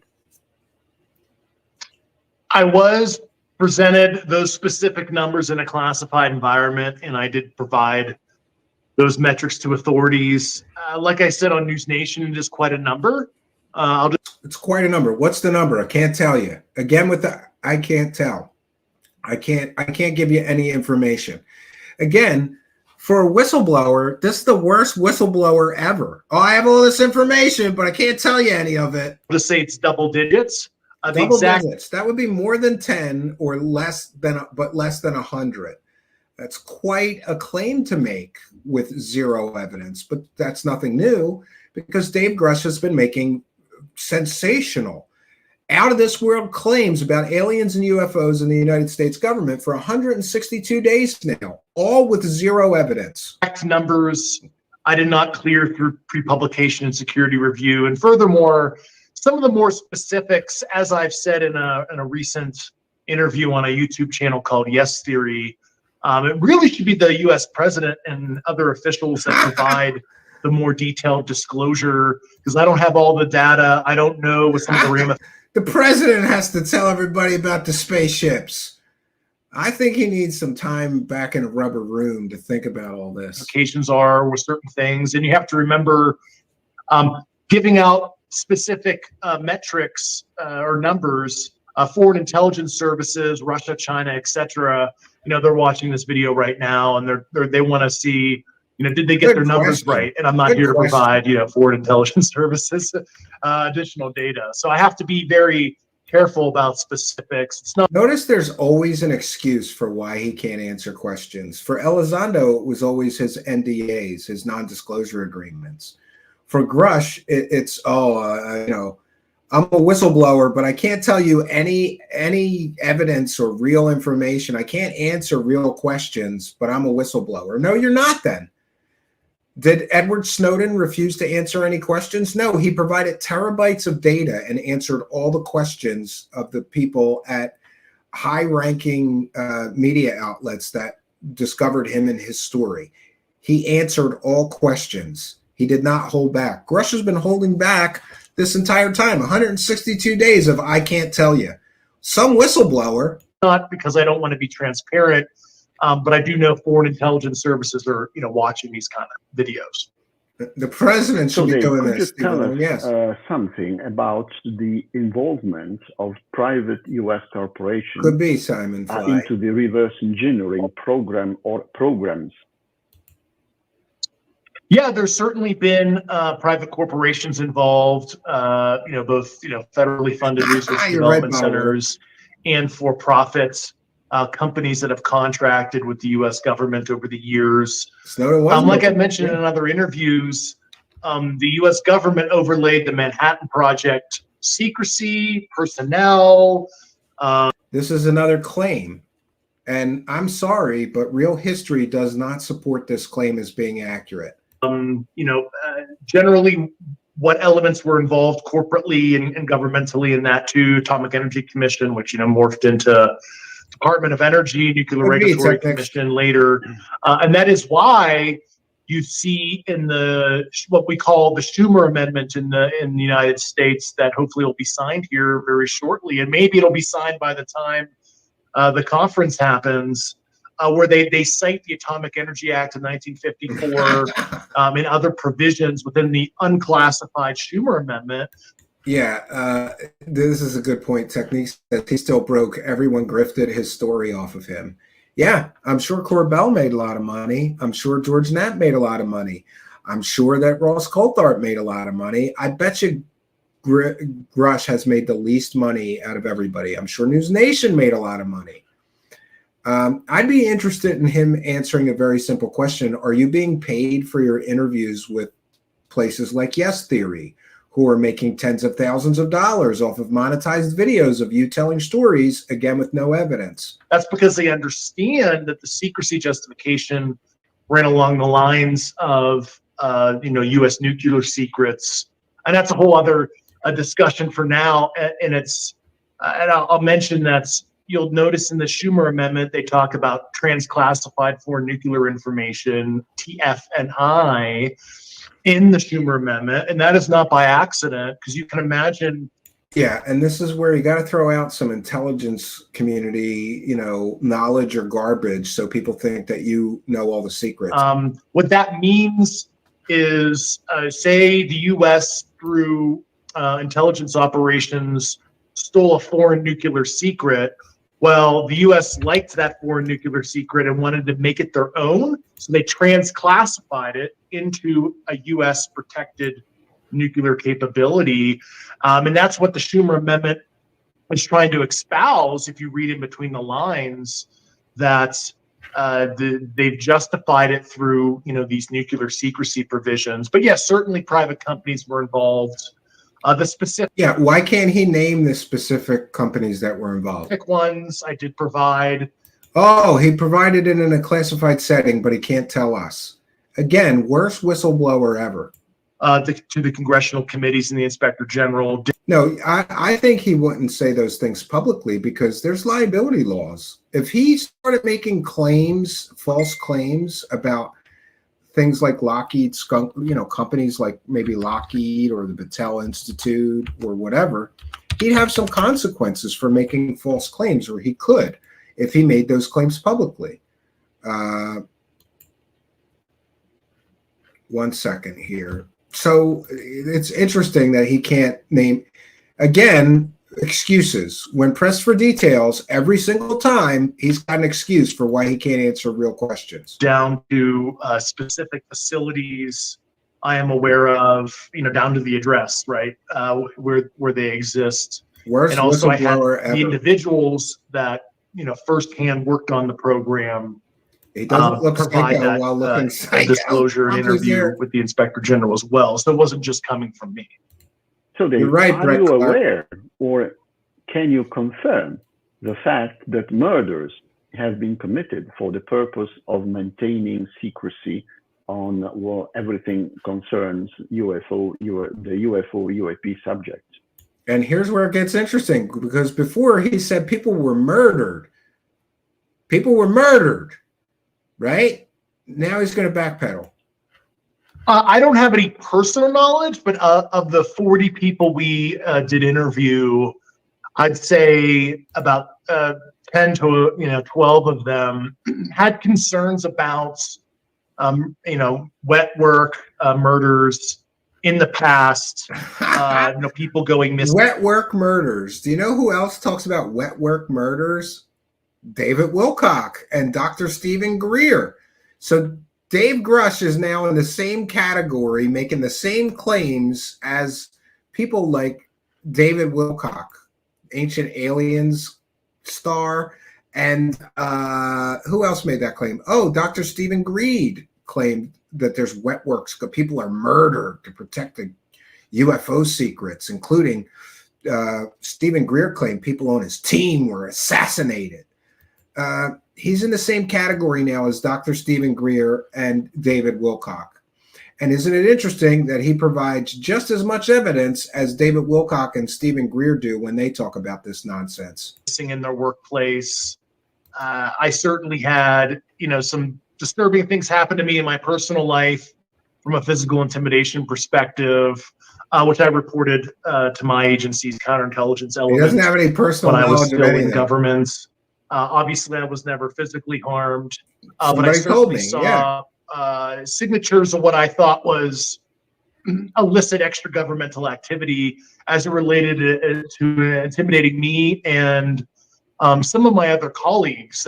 Just was very, very disturbing and upsetting information. So I don't have any personal knowledge. No personal knowledge, just stuff people told him. I'm repeating stories I was told. William Runner makes a very good point.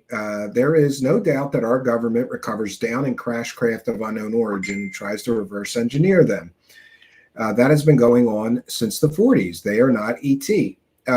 We have detailed Project Moondust and other projects that were crash retrieval programs. Doesn't mean that they're picking up alien spacecraft. I think a lot of this is in other words, people catch wind of these crash retrieval programs and think it has something to do with aliens, right?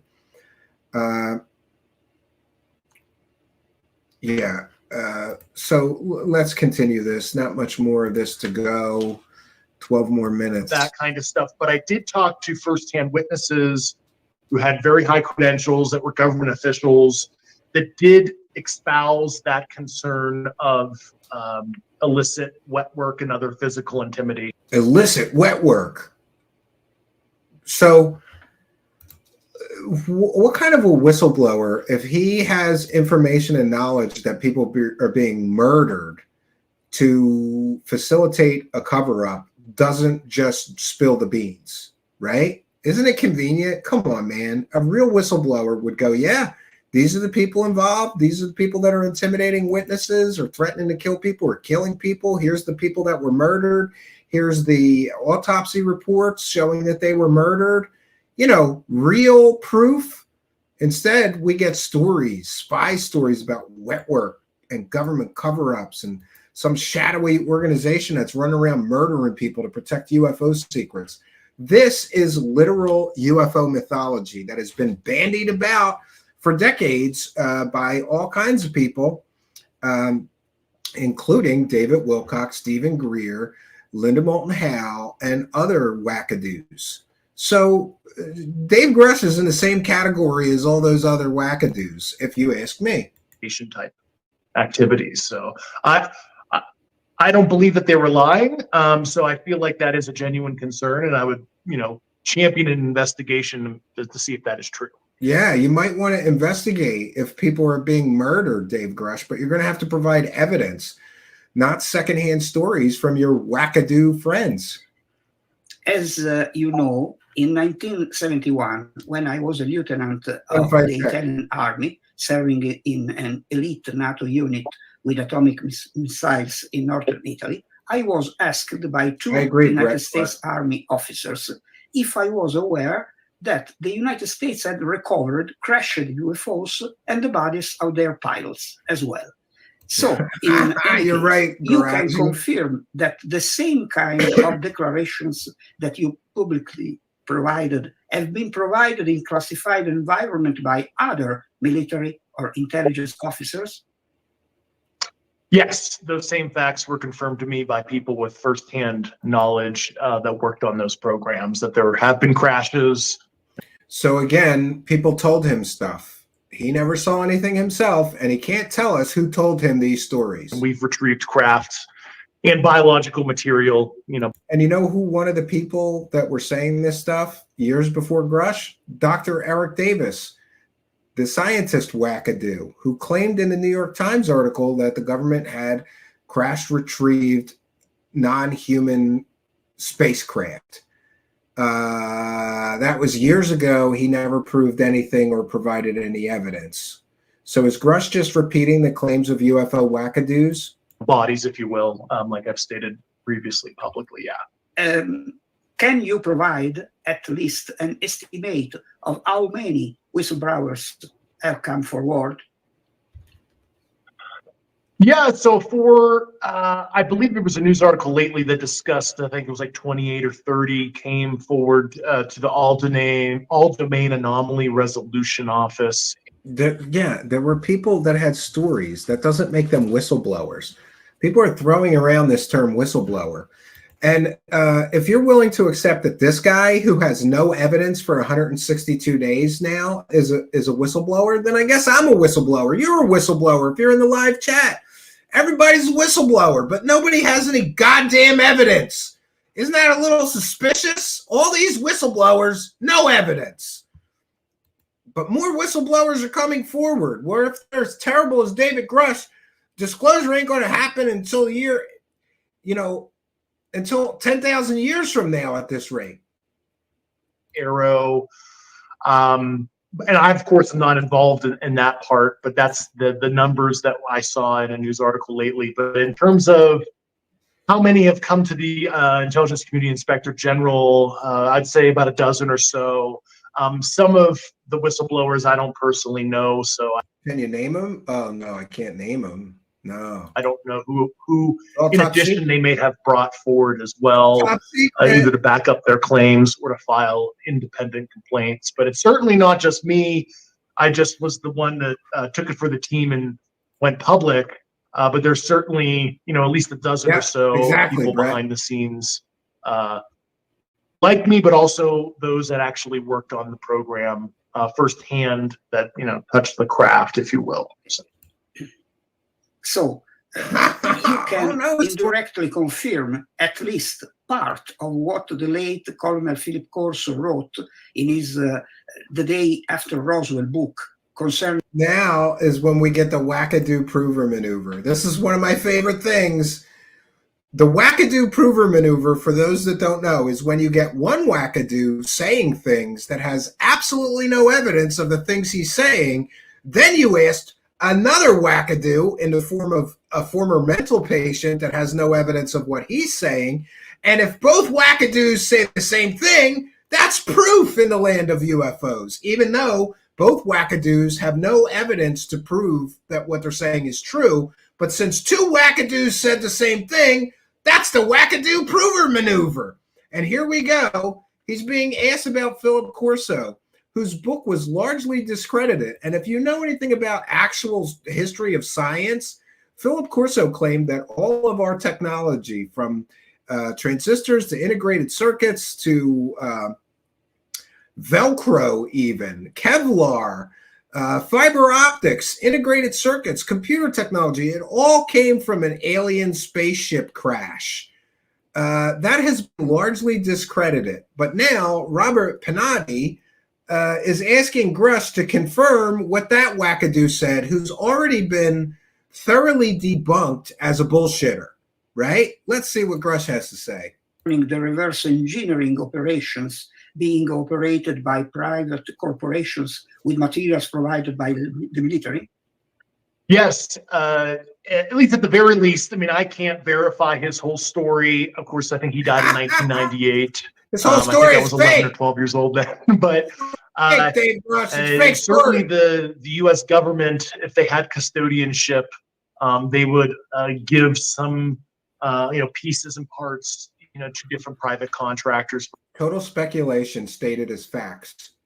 If the government had pieces and parts, they would give them to various contractors. How does he know that? Well, maybe that's what they do in the case of recovered space technology. They give them to, Northrop Grumman, or they give them to Lockheed Skunk Works and have them help them back engineer. But that doesn't prove aliens. That proves very earthly technology. But I love how he makes statements of fact that are actually statements of complete and total speculation that he has no evidence to support. But, this is the world we're at. We're at 162 days with no evidence of anything, he says. So now he's doing research by proclamation. No evidence to show that that's the case, but he's going to state it as a fact. For reverse engineering, at least that general story is true. The other aspects of the story, and if he was specifically involved, I'm not certain. Like I was, obviously never able to interview him or investigate this stuff in the scope of my duties. But yeah, so but he's going to do the wackadoo confirmation, though. One wackadoo confirming something that another. This is great. One wackadoo with no evidence is confirming things that another wackadoo, whose evidence has been shot to shit as completely and totally fake, whose claims have been shot to shit as completely and totally fake, his claims were true. But generally, that statement is true. What about the biological aspect? How many bodies were recovered as far as you were told? Only dead bodies were recovered, or also living biological entities? Certainly the numbers are up there, just the same as crash retrievals. We'll leave it as double digit, and the biologics. So we have between 10 and 100 bodies, but somehow it's all been kept a secret for 70 years now. Oh, that's a great screenshot for one of our next thumbnails. Came in a variety of states and morphologies and all that stuff, but yeah, that's the stuff I can't quite get into. You can't talk about the alien bodies, even though the Office of Pre-Publication cleared him to talk about the alien bodies. Meaning, alien bodies, as far as the United States government is concerned, is not a classified thing, and he could say whatever he wants, but he won't. Convenient, isn't it? The world's worst whistleblower. Publicly, but every time he's asked the question, well, I can't talk about that. I'm a whistleblower. I spent time in a mental institution, and now I'm a whistleblower about aliens, but I can't tell you anything about the aliens because that's classified, even though the Pentagon already said that shit's not classified. This is great. Catch 22. I encourage the president and others to kind of explain the types of biological recoveries. Yeah, Joe Biden doesn't even know where he's at. He wants him to explain to everybody the whole alien thing. We've had, I encourage, the executive branch in our country to inform the world on that. Since decades, we keep on hearing stories of secret United States government ET contacts and pacts and even treaties struck with the ETs. In 2020, now he's getting into alien treaties, which is more unproven stories from UFO wackadoos that have never been proven. So again, with the wackadoo prover maneuver, let's get this wackadoo who spent time in a mental institution and has spent 162 days telling us stories of aliens and UFOs with zero evidence. Let's get him to confirm more unproven stories from other wackadoos of the past. The prominent Israeli scientist Haim Eshed also openly. Now he's going to completely and totally mischaracterize the story of this Israeli space minister who said some things, but he was repeating things that his granddaughter told him that she heard from guess who? Laura Eisenhower, another wackadoo. No offense, Laura. I think you're a little bit of a wackadoo. Nice lady, though. Confirmed this scenario. Are you by any chance aware of this And if possible, of course, can you tell us something on this subject? Yeah, I didn't interview anybody that espoused firsthand knowledge about any kind of active communication or interaction with non-human intelligence. Many believe that there was certainly probably an aspect of the program that dealt with that. However, I was not able to interview anybody that had firsthand knowledge. So he has zero evidence of any treaties or communication with aliens. But hey, let's speculate now. Anything I would say would be rumor and speculation. Well, at least he admits but that. I think that is an extremely fair question to ask, and that's a question I would like an answer to as well, because I was never able to interview anybody that had that firsthand knowledge, definitely to make me confident to say anything with any authority. Coming now to the subject that has raised quite a bit of interest here in Italy, that is the so-called Mussolini UFO. Now they're going to talk about the Mussolini UFO, which just a quick explanation, and I believe it is Robert Pinotti who sold this story. And originally this story was based on what many believed to be a fake document, a document that just appeared in his mailbox that claimed that Mussolini recovered some sort of UFO. And the interesting part is that they claimed Marconi, the inventor of the radio, was somehow involved in that situation. Later, a man named William Brophy would come along and tack on extra parts of the story that involved the Vatican, a Vatican cover-up, alien bodies, and more. And that person, William Brophy, was also responsible for the Trinity UFO hoax, a completely and totally fake UFO story sold by Jacques Vallée. So isn't it interesting? Let's bring up a completely and totally fake UFO story based on a fake document that no one can prove the provenance of. That was also, the story was modified and tacked onto by a known complete and total bullshitter in the form of William Brophy. Let's see what Grush has to say about that. Is he going to backpedal? Because the proof that that story is fake is out there. We've covered that story being completely and totally fake in our UFO crash retrieval series. Case confirmed before, you mentioned it also by Luis Elizondo. Could you please elaborate? Yeah, mentioned by Luis Elizondo. So he got this story from Lou Elizondo and from Robert Pinotti, who wants his story confirmed, so probably he could sell more books. It on the way you got to know the event, its characteristics, and so on? Yes, some of my interview subjects that I ultimately directed to the Inspector General, they did give me a briefing on all the U.S. involved recovery. He's like David Wilcock. He's getting briefings that happened over the years, and the Mussolini case that, interestingly enough, is already out there in public vernacular thanks to your work. Uncovering that case, and the 1933 Magenta area crash was one of the events that they talked about, and that was one that I submitted in my DoD and pre-publication review to be able to talk about publicly, because I thought that was a very remarkable international case that would hopefully spurn not just U.S. interest but European interest. Why would he be getting briefings from people about a completely and totally fake UFO crash case that was based on a fake telegram that showed up at a UFO researcher's door, who went on to sell the story? And then a UFO grifter in the form of William Brophy comes along and starts talking about Vatican cover-ups, alien bodies retrieved, and tacked on all of these more fantastical parts to the story. Why would anybody within the U.S. government be briefing him about a fake UFO crash? This is where Grush falls apart. It doesn't make any sense because it's nonsensical. It's not logical.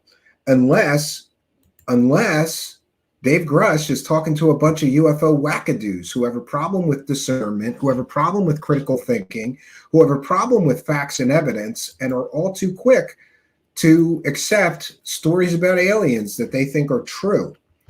Could be. And so what's interesting about that crash, this is some stuff I haven't stated publicly, but I did, submit it for security review. But so when it came down, when they went to recover it, it had a acorn or bell shaped, but what really happened there is they believe that the original craft was lenticular or saucer, because when it crashed, when they came to recover it, all the edges were broken off. School of UFO grifting. If you can't provide evidence, provide completely and totally stupid details about the minutia of the story that can neither be proven true or false. So people just have to believe him. Around the craft.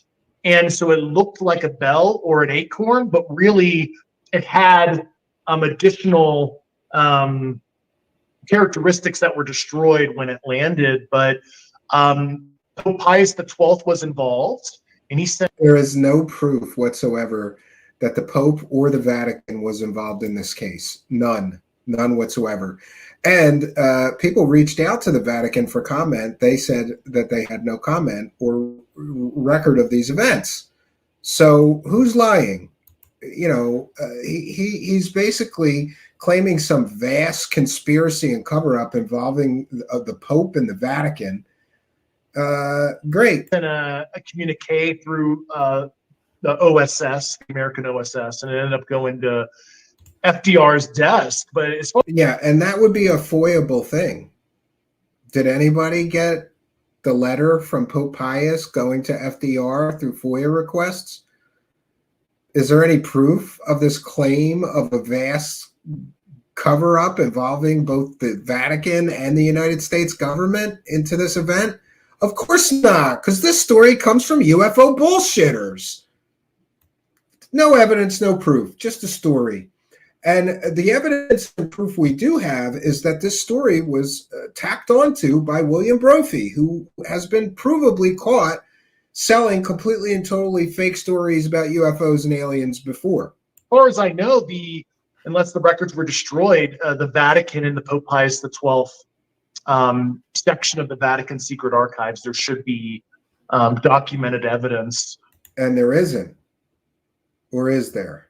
I don't think there is any, but we'll check. From what I was told, now these intel officers that briefed me on this, that had firsthand knowledge, they assumed that the Vatican's... How could intelligence officers have firsthand knowledge of something that happened during World War II?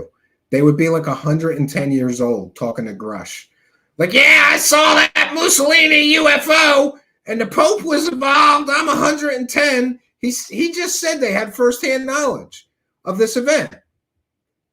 Nobody's alive today that has firsthand knowledge of an event that happened during World War II in a foreign country.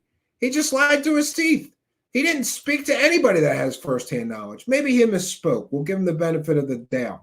But unless he's talking to 110-year-old witnesses, he just told a porky here. He can't be talking to firsthand witnesses of that event. Still had those records and they weren't destroyed. And they postulated if they did, what specific Pope's records it would have been in because of the time and Pius XII's involvement back then. And of course... And by the way, the Vatican keeps meticulous records of everything the Pope does. Every minute of his life, all of his correspondence, everything is logged. So if this is a true story, there should be records of it. But don't worry, if there's no records, David Grush can just claim cover-up, right? That was, ultimately recovered at the end of the war and went under U.S. possession after. I love how they titled this video too, More Revelations. They should have called it More Bullshit from David Grush, the world's worst whistleblower, who can't answer any questions except with speculation and I can't tell you because it's top secret, even though it's not. Just a curiosity. You have been in the United States Air Force, so this can be your opinion. Since the object crashed in Italy was, after all, rather big, Do you think that it could have been taken to the United States in an airplane? Or now Robert Pinotti is repeating claims made by known UFO hoaxer and bullshitter William Brophy. And the claim is that when this object crashed in Italy, that the Vatican got involved. They didn't want to see it fall into Mussolini's hands. They wanted that technology to go to the good guys. So they facilitated the United States government getting it and it going to Wright-Patterson Air Force Base. Little problem, there's absolutely no evidence that that is true, but there's plenty of evidence that the man who said that is a UFO bullshitter who's always looking to make UFO money telling UFO and alien stories, and has provably lied to sell other fake alien and UFO stories in the past. Now he's repeating a proven liar's claims about where the craft was taken. Let's see what Grush has to say about it. Via a ship. I don't recall that they mentioned to me how they brought it back, but if I were to speculate, based on knowledge, of B-29, B-17, C-47 aircraft back then, based on the dimensions that they described to me, it was fairly large, 10 plus meters. So I think it would have had to been a ship, most likely. It sounded too big for any U.S. transport plane that I'm aware of from World War II. That would be my pure speculation, but I don't actually know how they did it. So Dave, can you confirm whether or not bodies were recovered from the 1933 Magenta UFO crash? I did ask that question to my brief. Yeah, and now the other interviewer asks about bodies that were recovered during this crash. The person who added the layer where there was bodies recovered was William Brophy, known UFO bullshitter, faker, liar, proven liar, who has provably lied before to sell fake alien and UFO stories. So all the talk of bodies came from a UFO con artist. Let's see what Grush has to say about the alien bodies recovered at this fake UFO crash. And the answer was no. They don't recall any kind of biological material coming with it. It was just an artifact that they recovered. So he contradicts what Brophy said. No bodies at the alien. Well, who's telling the truth? Is William Brophy lying? Is Dave Grush lying? Are they all liars? I'm getting so confused here with all the layers of deception. So I'm not aware of any bodies, and they were not aware of any either. David, finally. Every single answer, I don't know, Steve. The existence right. of other original documents, be they of Italian, American, or German origin, connected to the Italian 1953 UFO crash?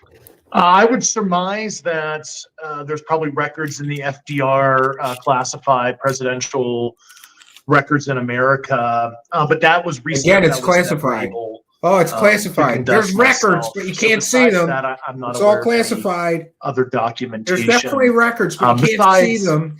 Internal U.S. legacy crash retrieval, documents and other stuff that some of my interview subjects had personal access to in their U.S. government duties.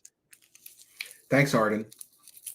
Now, there were other foreign events that they actually provided the intelligence reports to me, and I personally read the reports myself and laid eyes on those documents. But those are different events, not in Western Europe. And those are classified, and I can't tell you about those either. So Dave, this is going to be the final question of this interview. Could you elaborate on the informational dimension of this UFO retrieval and reverse engineering programs, which happened in other countries, of course, as far as you can tell? Yeah, this is an extension of what I mentioned in my initial NewsNation interview about that. I know, it's only 20 Cold minutes. War, that arms race that has been happening behind the scenes, below the noise floor, where certainly our adversaries have their own programs and have, we've been competing with them, to gather all this stuff. And then B, try to make those, engineering breakthroughs that provide weapons development, advancements for, war purposes. Very little of this technology has matriculated into, civil society. And they're hiding all the technology. They're hiding the aliens, the alien bodies. They're hiding all the technology and all that. So our adversaries certainly have their own programs, and even yes, Russia has a crash retrieval program. China has a crash retrieval program. Canada, England, India, many countries have crash retrieval programs, including the United States. It does not mean that they're picking up alien bodies, alien spaceships. It means that they're picking up foreign adversarial technology in most cases. China, for example, announced that they have their own UAP task force. There was a June 2021 South China Morning Post article where China discusses they're using artificial intelligence and machine learning to evaluate UAP cases. Now, Russia hasn't made a public statement in that regard that I can think of. I mean, they certainly have made some statements in the 1990s, and you are sure very familiar with. But as of late, I think China was the only one to make an official acknowledgement, at least that they have a task force, not necessarily. Yes. If there's things flying in their airspace and they don't know what it is, that's a national security issue. So of course they would have a group to work on that, just as we have a group to work on that, just as Russia, India, Great Britain, Canada all have groups to make sure they know what's flying in their restricted, especially restricted airspace. Anything else, but certainly with our adversaries, we've been engaged in these activities for a long time. Okay, gentlemen. So we have finished the interview. Thank you very much. Thank you very much. There's Dave Grush talking to obscure UFO researchers most people in the world have never even heard of. He's talking to them, not the New York Times, not the New York Post, not the Washington Post. He's spending his time on podcasts. Look, I don't even know. It's interesting to me. At least Yes Theory had like millions of subscribers. These people have less than 2,000 subscribers. I have almost 10,000 subscribers. Can I get an interview? Of course not. You know why? Because I would nail him to the wall in 3 questions. He would be crying in his chair if he had to submit to an interview from me or anybody that would ask hard questions. And I think that, applies to a lot of people. Imagine him sitting in a chair getting interviewed by Stephen Greenstreet. Imagine him getting interviewed by Mick West or me, God forbid. There's a reason that Griff Squad members will not submit to real interviews from real researchers, because they'll fall apart. They will completely and totally fall apart under scrutiny. Their stories, their false narratives, their lies will all unravel, and everybody will know it's a grift in 3 questions or less. But, this is what we've become accustomed to. So let that UFO propaganda show, that UFO podcast, whatever, make $130,000.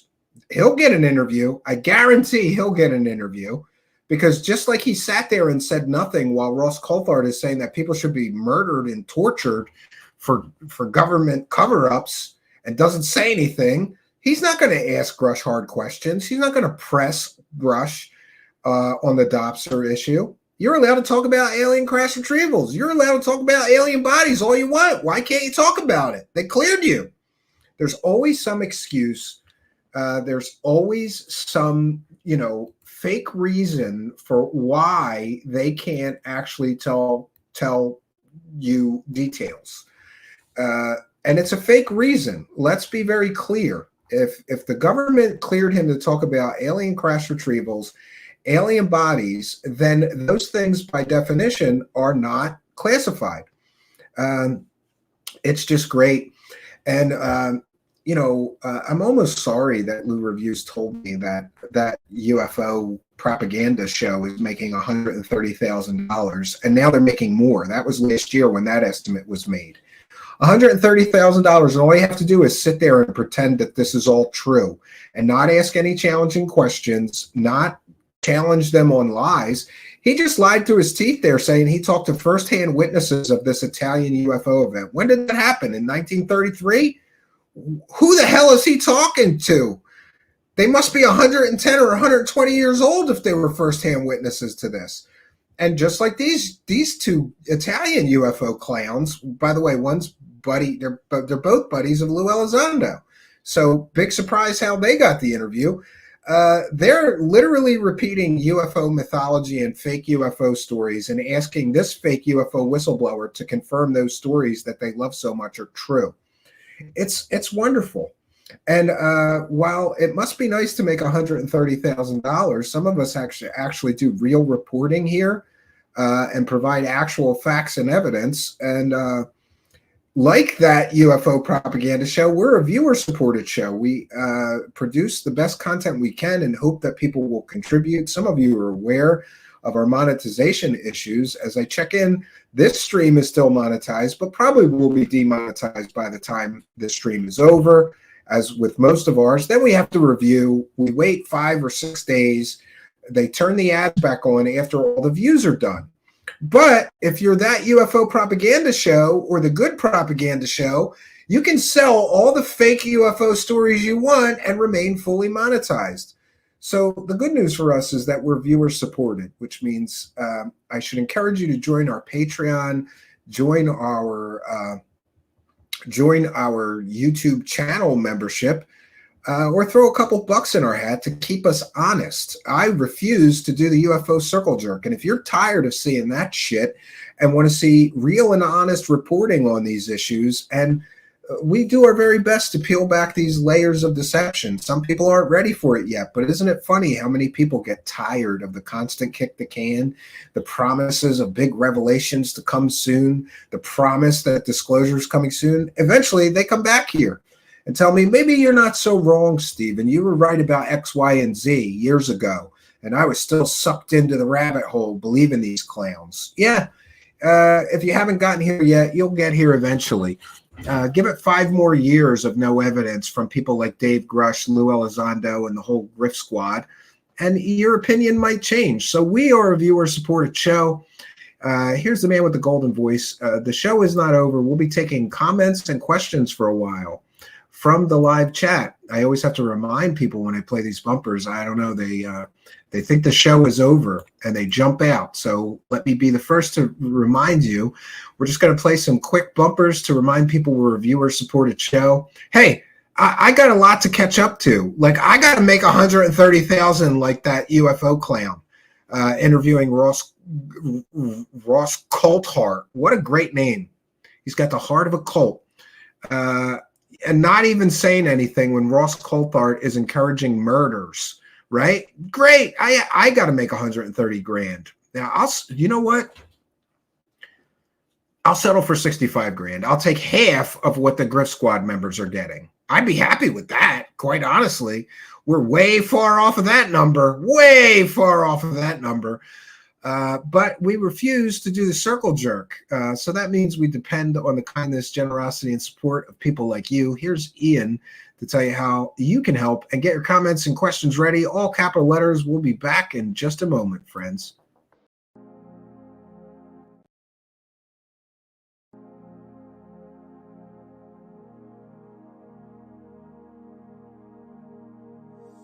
Truthseekers is a viewer-supported show. Now there's a great way to support the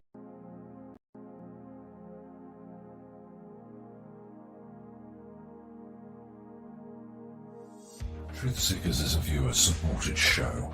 Now there's a great way to support these broadcasts and show your support. Please be sure and check out our merchandise store. Links to our 2 merchandise online stores are in the links to this video or podcast. The Amazon storefront ships super quickly in the United States, Great Britain, and many more places.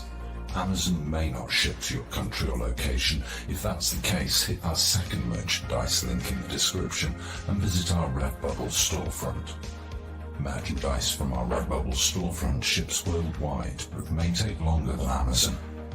We've got a great deal of super high quality merchandise for you to choose from, including t-shirts, phone cases, sweatshirts and even pillows. The feedback from our products have been overwhelmingly great. Quality products and fast shipping. People all over the world are buying some merchandise and showing their support of the show. Praise the cash! Praise the cash! Praise the cash! We thank you all, kind and generous benefactors who are buying some merchandise and helping us to continue this journey.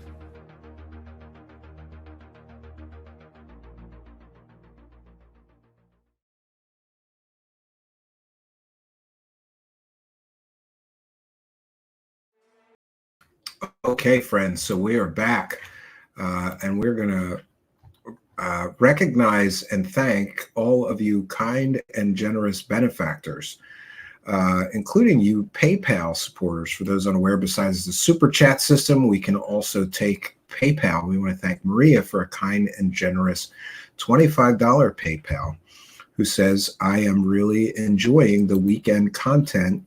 Keep doing best of episodes. We'll do that just for you. And we thank you for your kindness, generosity, and support.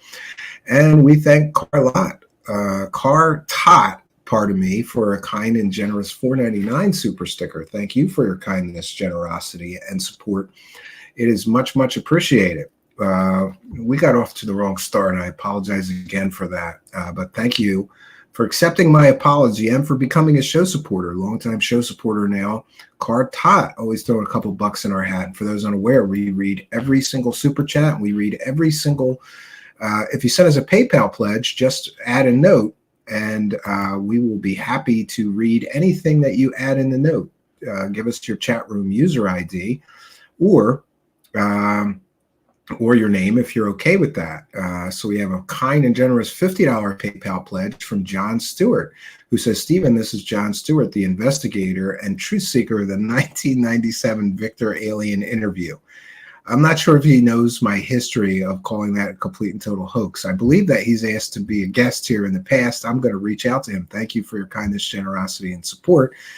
He says, will you please allow me the honor of treating you and your family to a pot roast dinner and all the trimmings? Great work for with the show, and keep going, brother. Question everything and everyone. John Stewart. I have seen him on several interviews about this alien interview, which I think is completely and totally fake. But he seems like a good guy. Since he sent me money, he's got to be a good guy. Anybody that sends me money is automatically a good guy to me, right? No, I think he has asked to come here in the past. I'd be willing to at least hear him out and talk to him. But I think that alien interview is a complete and total farce. I think it is a complete and total construct, a false narrative generated by UFO grifters like Robert Dean and others. But I'd be more than willing to bring him here and hear him out. And I hope that everybody will give him a fair shake. I'll give him a fair shake here, and we can talk about that. But there doesn't ever appear to be any evidence, and all evidence of that case points to fake, a money-driven endeavor to cash in on the alien autopsy millions of dollars that was being made shortly before that. Yes, that is an old HP monitor. Truthseeker Brett Clark says, I could be wrong, but is that an old HP monitor to your right? Yes, it is. I'm a bit short on monitors around here. I got plenty of big ones, but I have to get a few other better, smaller ones, or I want to get one just big curved one. But actually, I have a certain setup here using something called multiplicity. So I have two workstations under me, Brett Clark.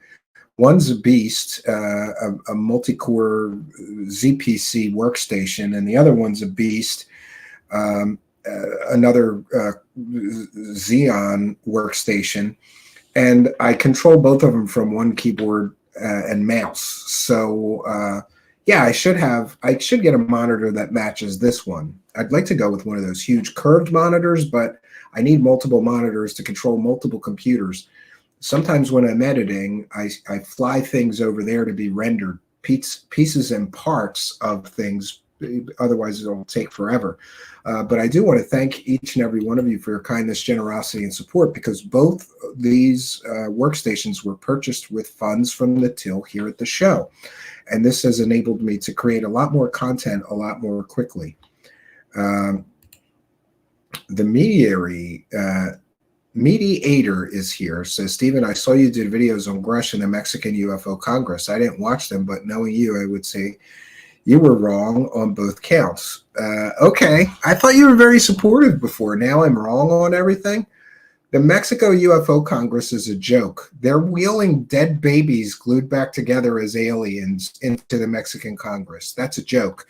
And by the way, two shows in, and do you know I've even got wackadoos that think they're scientists? Who's that?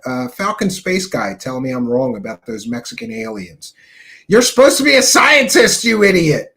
Go look at the independent scientists that have looked at that thing, looked at those things. Every independent scientist, in other words, a scientist or expert in the field of anthropology, paleontology, archaeology, anatomy, medical science, doctors, every independent person that's looked at those fake Mexican aliens called them out as fakes, as glued together fakes made by gluing together human body parts, including human babies, dead babies, wrong. Backwards bones, bones in the wrong places.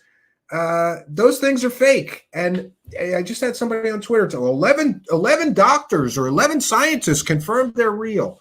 Well, we have to vet every one of those doctors because Jaime Maussan has used completely and totally fake doctors to sell previous hoaxes. Remember the Russian guy he claims worked for a prestigious Russian university? No, he didn't. They never heard of him. So you can't trust anything coming out of the Grift Squad as true and accurate unless you vet everything. I'd be willing to interview all 11 of those so-called doctors or scientists. But, you know, it is what it is. Yeah. People are still pushing the Malaysian airliner BS. Well, we're going to, maybe this week, I have some analysis of those videos that just blows them to shit. And this Ashton guy, who's an intellectual weakling and a coward, because he basically sent somebody to ask me what I think of his research. And I said his research is piss poor.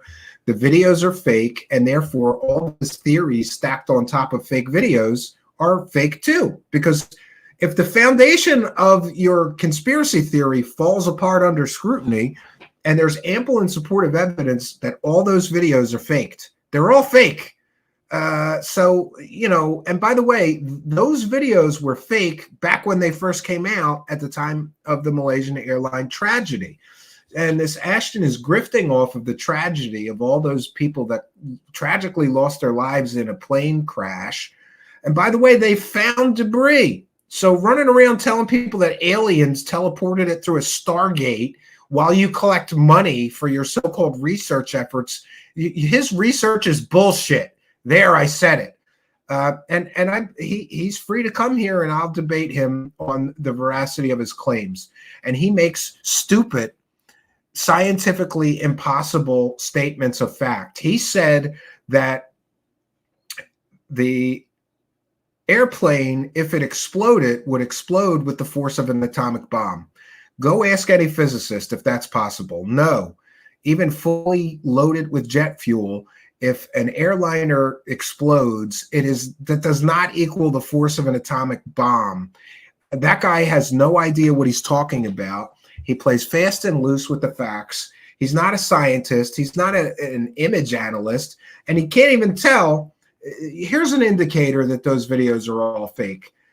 The clouds don't move in a so-called satellite video. And I zoomed in on all of them. We're going to show it here. There's no movement of the clouds despite claims that the clouds are moving, which means that that's a still background. And they superimposed an animation of an airplane and spheres over a still background of clouds. At those altitudes, if that was a real satellite image, we would see movement of the clouds, at least around the periphery of the clouds. There'd be some animation there because clouds are not completely and totally still for 30 seconds. Even on a still day with not much wind, there would still be some detectable movement in those videos of the clouds. There isn't, which means they're fake videos that were generated much in the same way as third phase of moon fake videos. You take a still image, you put an animation of a UFO, or in this case, an airplane and some UFOs over the still image. It's called compositing. That's how those videos were made. There's evidence of compositing in the videos. The videos are fakes. They're not real. So I don't care what some clown has to say about aliens and time warping and, oh, I found the guy who released the videos. No, you didn't. You have no evidence or proof that that's the person that released the video. It's just connect all these dots to make his wild conspiracy theory work so he can collect money. Meanwhile, how does the families of those people who tragically lost their lives feel about this clown running around on the internet involving their tragically deceased relatives in his bullshit, fake as shit conspiracy theories? That guy should be ashamed of himself. He shouldn't show his face on the internet ever again after this fiasco. But I believe he's also a flat earther, which would explain a lot of things. At least that's what people told me. I don't know if that's true. We want to thank Scrub J for 93 for a kind and generous $5 super sticker. Thank you for your kindness, generosity, and support. And our one and only lonely moderator chiming in, Art and Paranormal, saying thank you as well. Let me get caught up in the live chat. We'll take some more comments and questions, right? No. They didn't verify shit. I can show you they don't move. Zoom in on them. The clouds do not move. There's no movement of the clouds in the so-called satellite video. That's impossible. That's impossible. Go ask a physicist. If clouds, all of them, every cloud shown in the scene remain completely and totally perfectly still. I don't believe that that's the case. Go ask a physicist. Go ask a meteorologist. Would all those clouds remain completely and totally still? They would not. I don't believe they would. And I've got one of them here. I'll share one of them.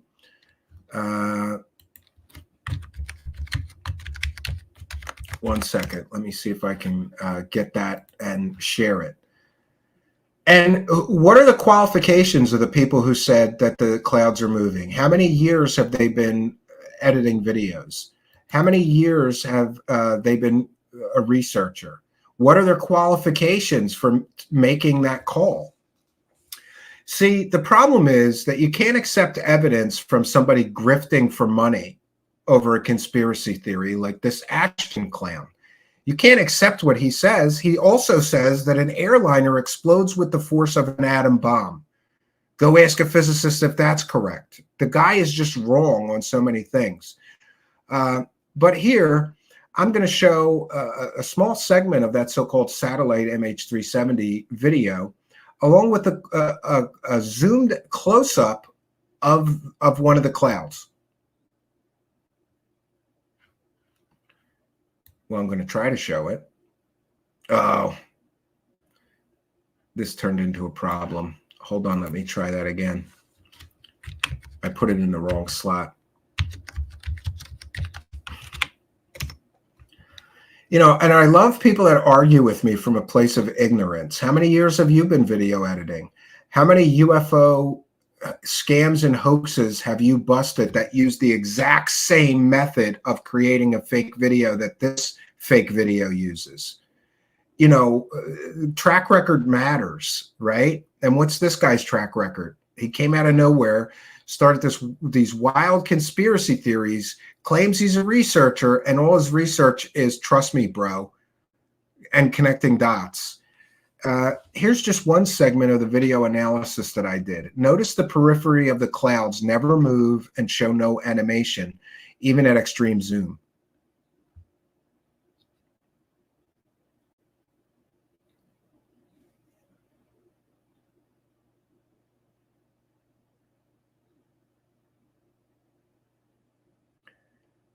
Boy, sure looks like no movement to me. Now there's some There's some digital artifacts from the compression ratio used in those videos, perhaps, but I think it's a still image, and I stand by that.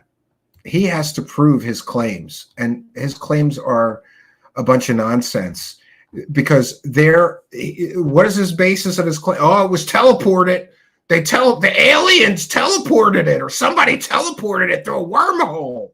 Well, then why is there wreckage and debris found?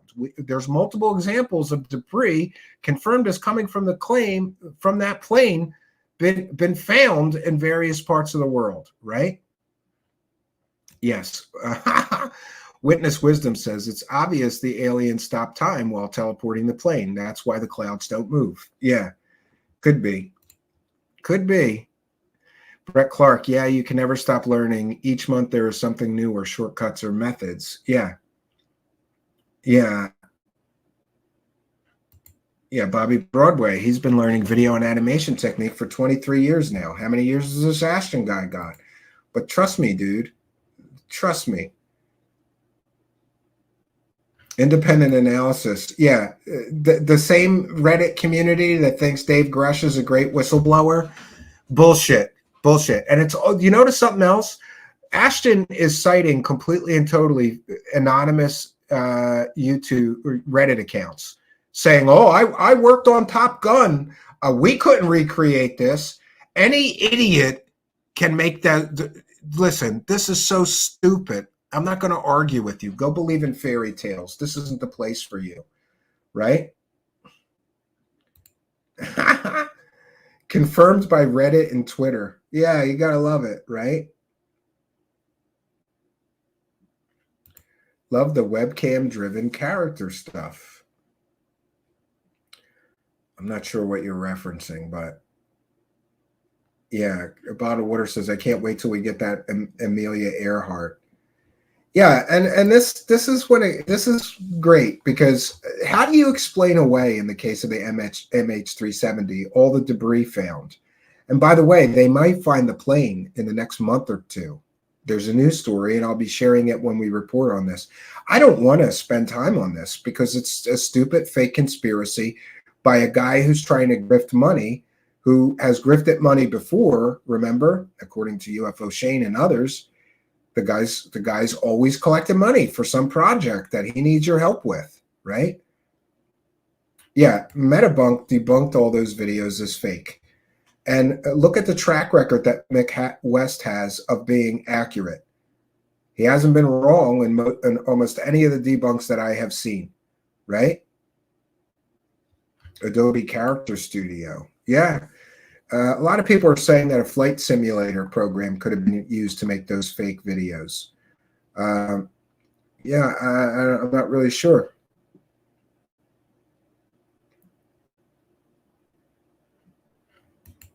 Brett Clark says, those are the best I worked on The Abyss. Gaffer. What is a gaffer exactly, Brett Clark? You see that sometimes in credits. What does a gaffer actually do?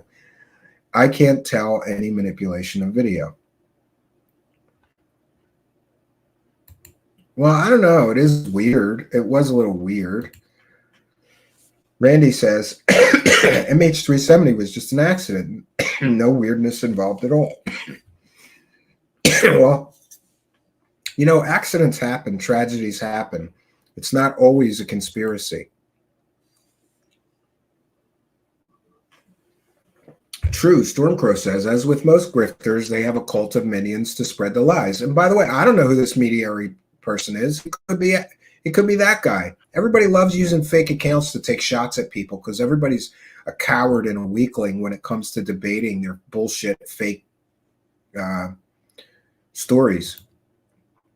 Audio poll holder. Yeah, that's what I think. It's like a guy who gaffes things. Yeah, I don't know. So what can I say, friends? We've done our due diligence. I'm back here in my office, which I much did a few little upgrades. I spent all day cleaning my office for you. And because I was tripping over junk. This room is like the catch-all. My wife, anything around the house that she doesn't want the kids getting into, she just throws in the room. But it's not really her fault. It's my fault because I got junk. my junk piles have junk piles. See this right here?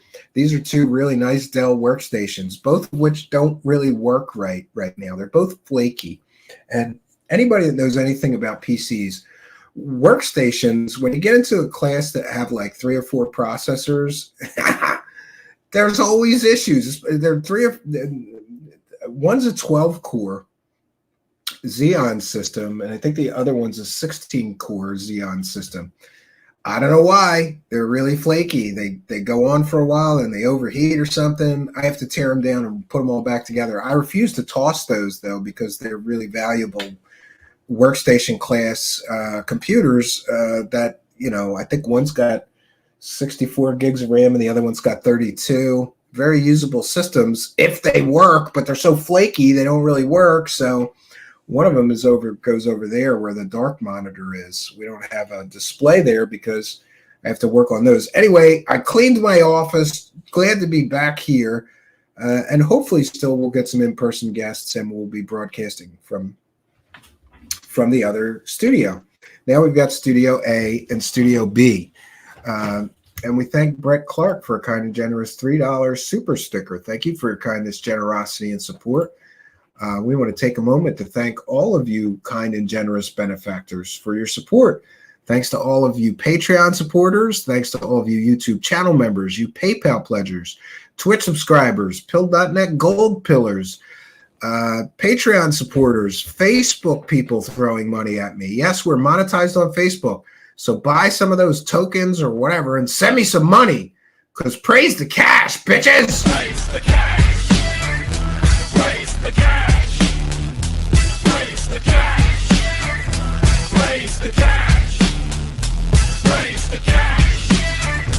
Praise the cash! Praise the cash!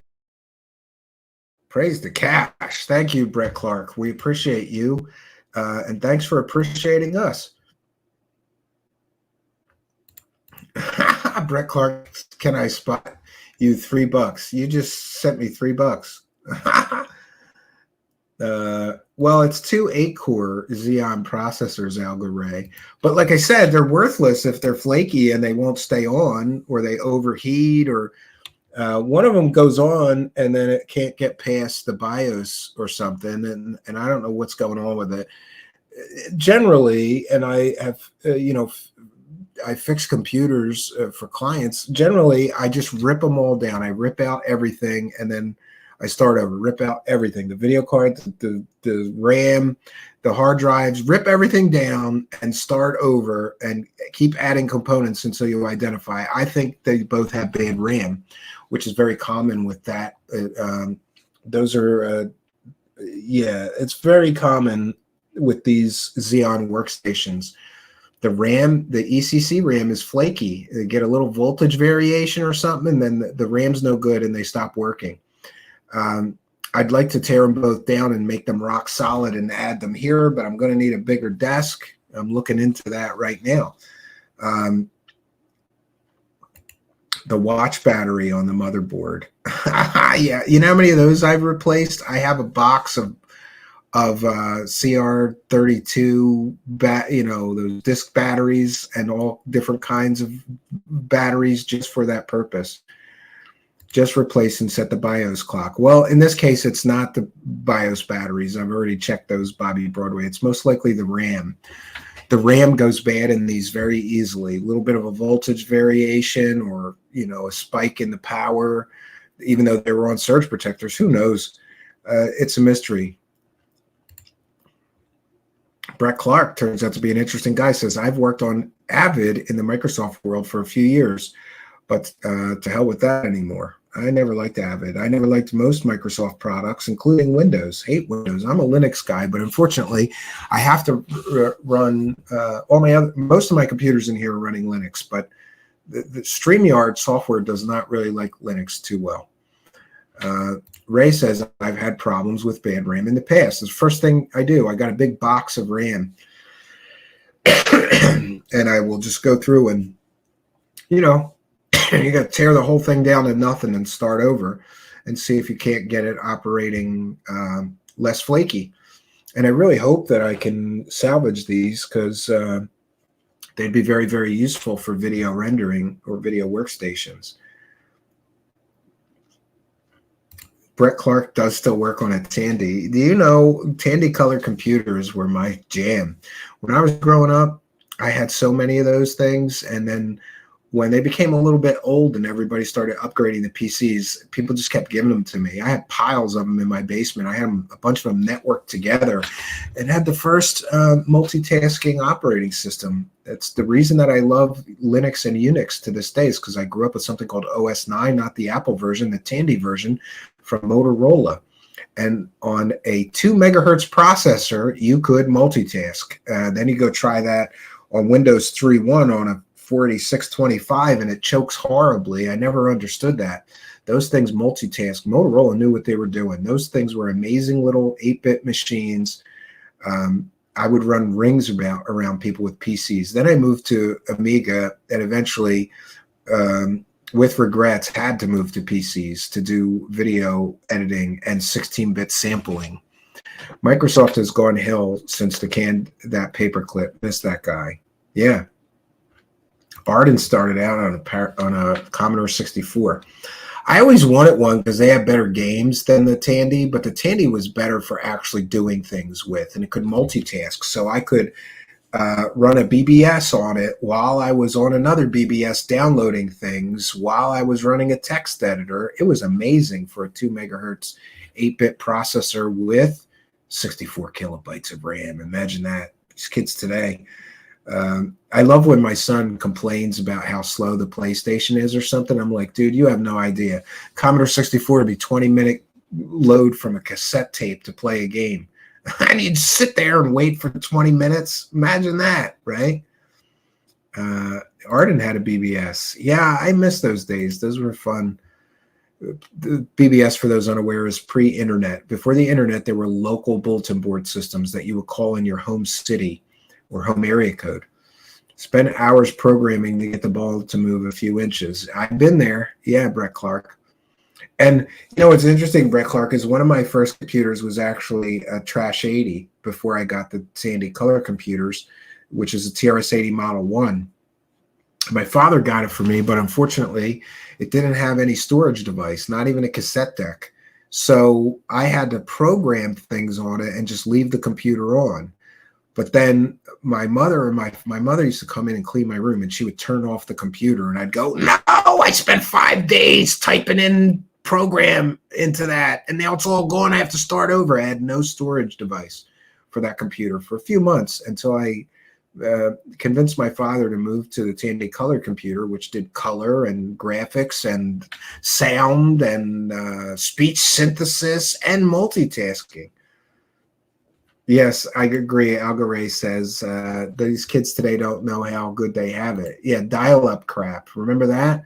Sometimes with AOL, you couldn't even get through to get on the internet if there was too many people in your area on their service lines. 2400 baud modem. I started with a 300 baud modem. You would wait for the screen, like a minute for the screen to display. And then you would, hit an option and wait another minute for the screen to display. I don't miss that part of growing up with ancient technology. Yes, giving away our age. We definitely are. So, friends, we've done our due diligence, and we're approaching 3 hours here. So I've got one more thing to share, and that is from our YouTube channel. Happy to see that people are responding well to us playing these best of episodes. So I've got 3 more for you coming up, best of episodes this Friday, Saturday, and Sunday. This one's really big. Is free energy possible? A deep dive that will be on Saturday night. And this deep dive includes the story of John Searle, the free energy and UFO guy, the story of Joseph Newman, free energy guy, John Hutchinson, and of course, Dr. Stephen Greer. This is a 4-part, I think it's 4-hour long deep dive, asking the question, is free energy actually possible? And that's on Saturday night. Sorry, I'm not going in order here. This Friday night, the ancient Stargate conspiracy. You've probably heard about that, where we invaded Iraq to get to those ancient Stargates. We fully explore the whole conspiracy of ancient Stargate conspiracy. Oh, I've still got that thing playing in the background. Let me get out of that. So Friday night, ancient Stargate conspiracy, fact or fiction. And Saturday night, we have a free energy deep dive, a deep dive into is free energy possible? And Sunday night, we have one of my very favorite episodes. This is an interview with a real Catholic priest and exorcist. His name is Father Michael Maginot, who you may recognize from the Hell House documentary. He was the priest who exorcised the demons in that house, the Hell House. That was popularized by Zach Baggins. Always wanted to interview a Catholic exorcist. He was very nice, kind of tech averse though, so we had to do it over the phone. The sound quality is not the best, but the information is very, very good. And that will be on Sunday night. And we've got 2 brand new shows coming for you. Tomorrow night will be our very next show. And let me get my banner up for that. The next show is tomorrow night. That would be November 15th. And then we'll be at 163 days of no evidence from David Grush. 11/15/2023 at 9 p.m. Eastern. And we've got a show for you on Thursday as well. On Friday, Saturday, and Sunday, I'll be at the cabin, but I'll try to join the live chat. I enjoy not having to do the show and just being able to actually chat with chatters in the live chat. So we'll see that. We'll be able to do that Friday, Saturday, and Sunday, 9 p.m. We're on every night. Now, I know that I've been skipping the Mondays. I think people need a break. So maybe not every night. Every night but Monday, 9 p.m. right here, we're doing something, whether it's a best of episode or a brand new live episode like tonight. No place I would rather be.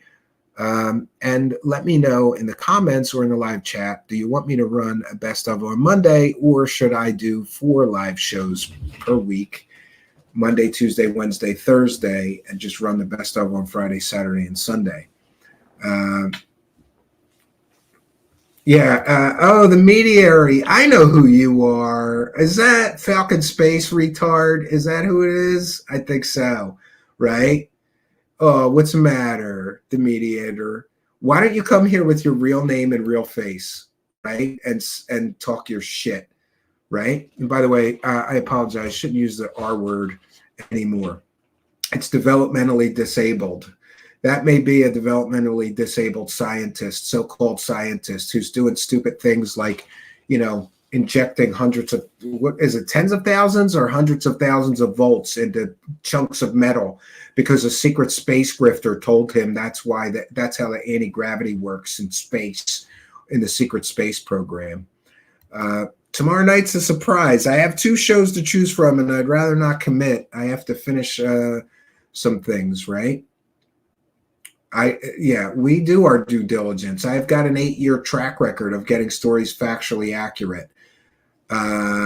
Go check in with the Griff Squad, who get caught selling completely and totally fake stories constantly.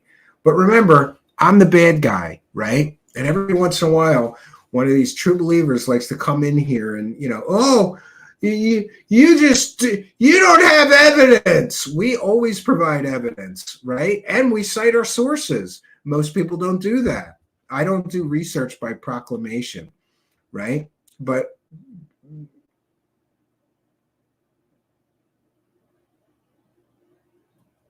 yeah, where are you posting that? And I don't respond to nameless, faceless, brand new YouTube accounts, right? And isn't it interesting that you were posting very positive comments for a while in here? So what happened? Usually what happens is people come here, they're very, very kind and very positive. And then I do a story on one of their UFO grifter heroes that they don't like, right? And then it's a problem. Then I'm a bad guy. I'm a bad person They're okay with me going after the grifters they don't like, right? But once I go after the grifters that they do like, suddenly I'm the devil. And imagine that your channel doesn't have any content, and you just joined YouTube, right? So that's a sock account, and I have a feeling I know who it is. You intellectual weakling and coward. You coward that has to hide your true identity to come here and slag me. Be a man, bitch. Come here with your real name and face, or not at all. And by the way, I think it's great. I think it's great that if you want to come here and slag me, do it with your real name and face. I'm not going to let you come here and slag me with a sock puppet account, you loser. Oh, I'm going to go say shit in his live chat. I'm going to hide my identity because I'm a little bitch. I love those little bitches. You made my day, little bitch. You made my day, you little crybaby bitch. Right? Go believe in fake fairy tales from Grift Squad members who are collecting money, profiting off the tragic death of hundreds of people. A proven tragedy. The plane crashed. There's no goddamn aliens. There's no goddamn teleporting involved. There's no goddamn wormhole. Those videos are faked. They're all fake.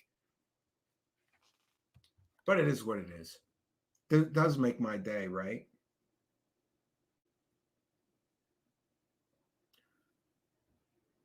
Yeah, I love it when they have to hide, right? And the reason that some people do that is because I can pull, when it's a real person, we can pull up their history of wackadoo shit and show what a wackadoo nut job they are, right? I love it. It's like somebody wearing a mask and just throwing rocks at your house. You want to throw rocks at my house, bitch? Take the mask off. Be a man about it. You little bitch. Little bitches. I love it. I love it.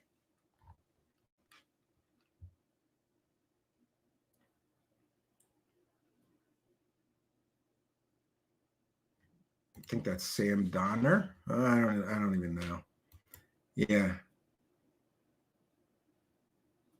Yeah, they have to do that to keep the BS spewers alive and well. Yeah. And thanks, Patty. Thanks for being here. Good to see you. So, despite with a little crybaby science bitch, right? Likely. He said the very same exact thing that other crybaby who did use his real name said in my comments. Who, by the way, is a big fan of Dr. Stephen Greed. You're going to love this week's show, crybaby bitch. We're going to show what a wackadoodle that guy is twice this week. And I mean Stephen Greer. Once on all his fake free energy claims and once on his fake dead man switch, which is hysterical. We're going to cover that this week, I think. Yeah. Sorry, your hero can't really summon aliens. Sorry. So our next show tomorrow night, 11/15/2023 at 9 p.m. Eastern. Please join us in the live chat. I hope to see you at our next live show. And please do like, comment, subscribe, and share these videos. It really, really does help. And we appreciate all of you doing that.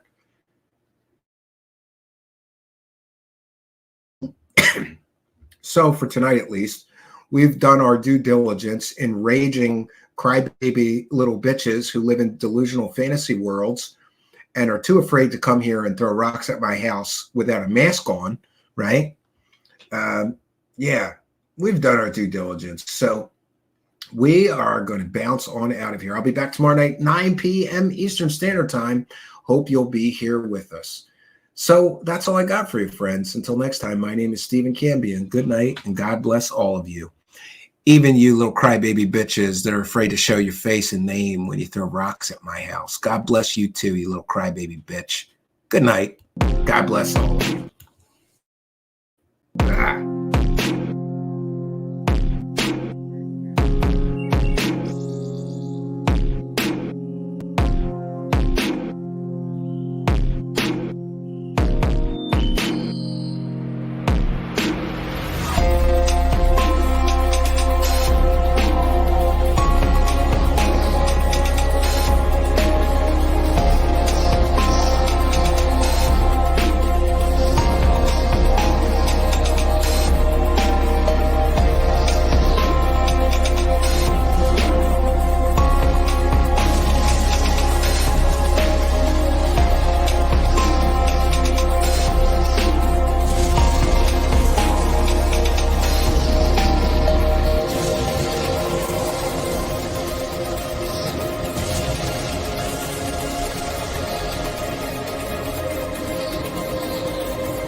What if some of the shit is so big? What if some of that shit is so big it can't be moved? Big, big, it can't be moved. Big, big. What if some of that shit is so big? What if some of that shit is so big it can't be moved? Big, big, it can't be moved.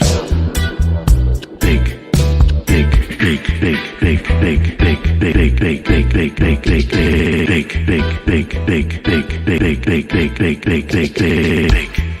In a country outside of the United States of America. Big. In a country outside of the United States of America. In a country outside of the United States of America. Big. In a country outside of the United States of America. Big. Big. Big. Big. Big. Big. Big. Big. They're too bloody big. They're too bloody big. So they're too bloody big. They're too bloody big. They're too bloody big. They're too bloody big. So they're too bloody big. They're too bloody big. I know exactly where it is. I know exactly where it is. But it was bollocks big, big, big, big, big, big, big, big. But it was bollocks big, big, big, big, big, big, big, big, big, big, big, big, big, big, big.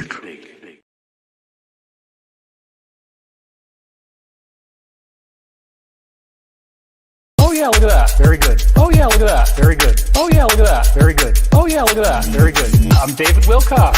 I'm David Wilcock. I'm David Wilcock. Cock, cock, cock. Wow. Wow. Wow. Wow. Extraterrestrials, angels, angels suck. Extraterrestrials, angels, angels suck. Extraterrestrials, angels, angels suck. Extraterrestrials, angels, angels suck. Wilcock.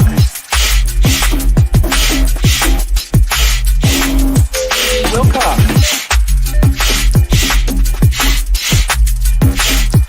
Wilcock.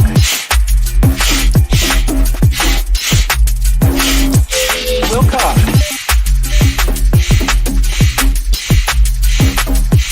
Wilcock.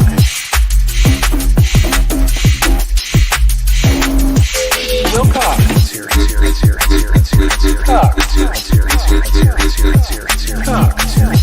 it's here, it's here, it's here, it's here. Cock. It's here, it's here, it's here, it's here, it's here, it's here, it's here. Cock. It's here, it's here, it's here, it's here, it's here, it's here, it's here. Cock. Extraterrestrials, angels, angels suck. Extraterrestrials, angels, angels suck. Extraterrestrials, angels, angels suck. Extraterrestrials, angels, angels suck. Woo! Woo! Woo! Woo! Woo! Cock. Woo! Woo! Woo! Woo! Woo! Cock. Woo! Woo! Woo! Woo! Woo! Cock. Woo! Woo! Woo! Woo! Woo! Cock. I'm David Wilcock.